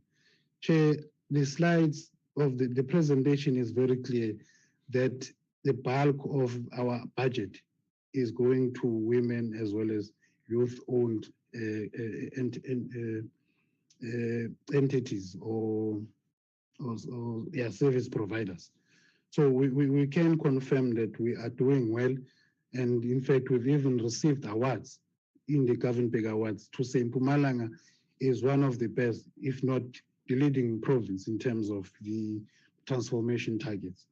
Now, she also asked them to say in the distressed mining towns, what intervention? Chair, we are saying that we are providing bulk there, we're making sure that social amenities are constructed there, we're servicing sites there, we're upgrading informal settlements. Here we're talking about Emalahleni, we're talking about Steve-Tshwete, we're talking about Tabachew. Those are the 3 distressed mining towns. And the work, the bulk of our money is actually, of our allocation in the province is actually going to those municipalities. So that is the type of intervention that we're making in these distressed mining towns. Now with this DDM, I think the focus is going to be even more improved, because we're not only going to be focusing on upgrading informal settlements, establishing new settlements so that the demand for housing opportunities are addressed, but with the other sector departments, we're now then going to start looking at making sure that we improve on the infrastructure of those distressed mining towns. So your economic development and other departments will have to come in. Now, I think I will end with your questions, Chair. I think you also raised the issue around the title deeds. Chair, we can confirm, yes, the cut in the allocation or cut in budget is definitely going to affect our performance in that we've got a huge backlog. As much as we're one of the provinces that are doing well in the delivery of title deeds, there are areas of improvement, but now with the reduction in allocation, that is definitely going to affect our performance in that we've reduced our targets for the current financial year. Chair, I think as I conclude, the question was, what are we doing to assist women emerging farmers? Chair, we can confirm that some of our projects, we are a rural province. Some of our projects, we're not establishing, urban settlements. We have a famous project which is called Nkosi City. Yes, Chair, yes, my surname is Nkosi, but it's called Nkosi City not because it's some of us have got that sentiment, but it's because of the tribal authority there. That is an agri-city. It is designed in such a way that there are opportunities for emerging farmers to be able to plow and make their produce in the what we are establishing in Mpumalanga, the international fresh produce market that is currently being developed. So there is efforts that is being made by other sector departments, your agriculture, rural development.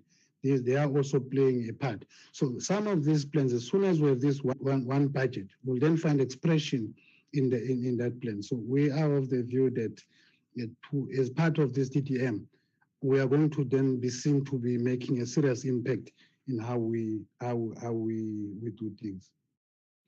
The bulk infrastructure, we might be seen to be, putting up bulk infrastructure. It is because a number of our projects are not moving because of issues relating to bulk infrastructure. As much as this could be construed as a national competence or a competence of the cooperative governance and traditional affairs, the National Department of Human Settlement has indicated to us to say, try and make sure that you avail the funding that is being made available to yourself to upgrade the bulk infrastructure or put up new bulk infrastructure, so that we don't every time we have to report to say, why is this project moving?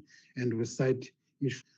Then, Honorable Chair, there were so many questions. It was not my intention to waste your time, but I think we'll end there for now. We can always make additional submissions or written reports at a later stage if so decided by the committee. Thank you, Chair. Thank you very much, Choti. Datel Shaban.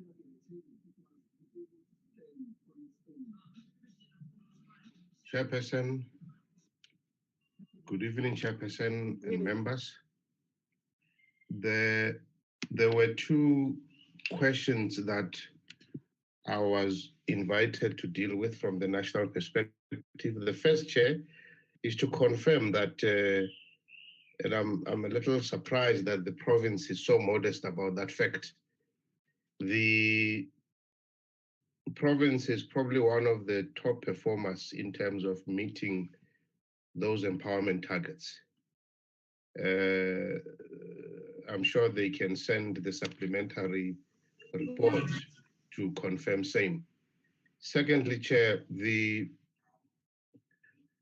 budget cuts that were imposed meant that the provinces had to proportionally review their targets across the programs, title deeds, as well as all other programs. In fact, in the case of the province, they even went and used the other grant, the main grant, the HSDG, over and above the reduced title deeds, title restoration grant. It was an act across the board. And I'm sure even going forward, if we look at the province's performance, delivery and expenditure, as of the end of September, the picture will be different from what they reported because they focused on the second, or rather the end of the first quarter. Chair, those were the questions that drew our attention, but perhaps to clarify the question of bulk infrastructure, the Human Settlements Development Grant allocated to the province allows the province to take up to 2% of the grant and use it for bulk infrastructure. Because if we didn't do that, Chair, you'll appreciate that then many of the human settlements projects would not happen if you were going to wait for the other parties to come to that development, because the priorities tend to be out of sync from a point of timing, but also the availability of funds. So this grant allows the province to use 2% to deal with bulk infrastructure that then is bridging the projects between reality and otherwise stagnation. That infrastructure, Chair, from where we sit, augments the totality and the functionality of the settlement as the case may be. Otherwise, we will not be building such functional settlements. Let me pause there, Chair. Thank you very much.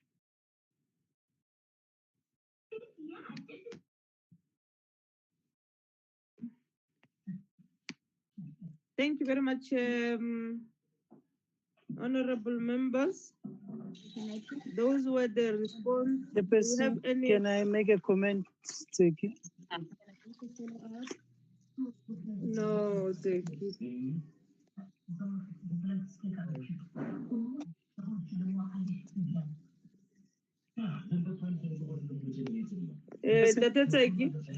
Yes, Chairperson. No, I just wanted to say no, I've not. Okay, you're not funny. Yes, I'm not. Well, we're closing. I wanted if there is any other question that members feel is not answered. Yes, Chairperson, can I come in? One question. Yes. No, it is. You're welcome, honorable member. Okay. Thank you so much, Chair. It is with regards to the issue of farm worker housing assistance. I don't think they've touched it. Can we please get the response? The target is 0. What are the reasons? Thank you. Yeah, all what I wanted to say was that the presentation is refreshing. It's quite refreshing. Excellent. Thank you, Chair. Man, can you be in there? Zeki? It's Friday. Why are you No, thank you, Chair. No, I couldn't hide it, Chair. Okay, thank you. My apology, Chair. Apology. Okay. HOD, can you respond to the question as a member reminded you, or MEC?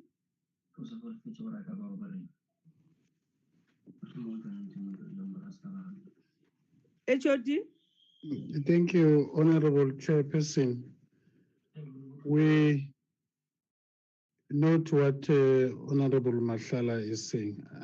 Maybe Honorable Moshala, not Mashala. Moshala. Yes. Moshala, yes. Honorable Chair, we did indicate that in the current financial year, we have no target with regards to farm worker assistance program. I did indicate that both the EPHP and the farm worker assistance program, there was no target. Hence, it is reflecting the APP as 0. Thank you, Chair. Thank you very much, HOD and the MEC and the team. We thank you for the presentation. We will continuously engage with yourselves as we monitor the implementation of the business plan as we have presented to us through the National Department. So thank you very much, honorable members. I want to take this opportunity to thank you, everybody, and adjourn this meeting by saying, have a nice weekend. Thank you very much. Same to you, Chair. Long live the chair. Thank you, Chair. Thank you.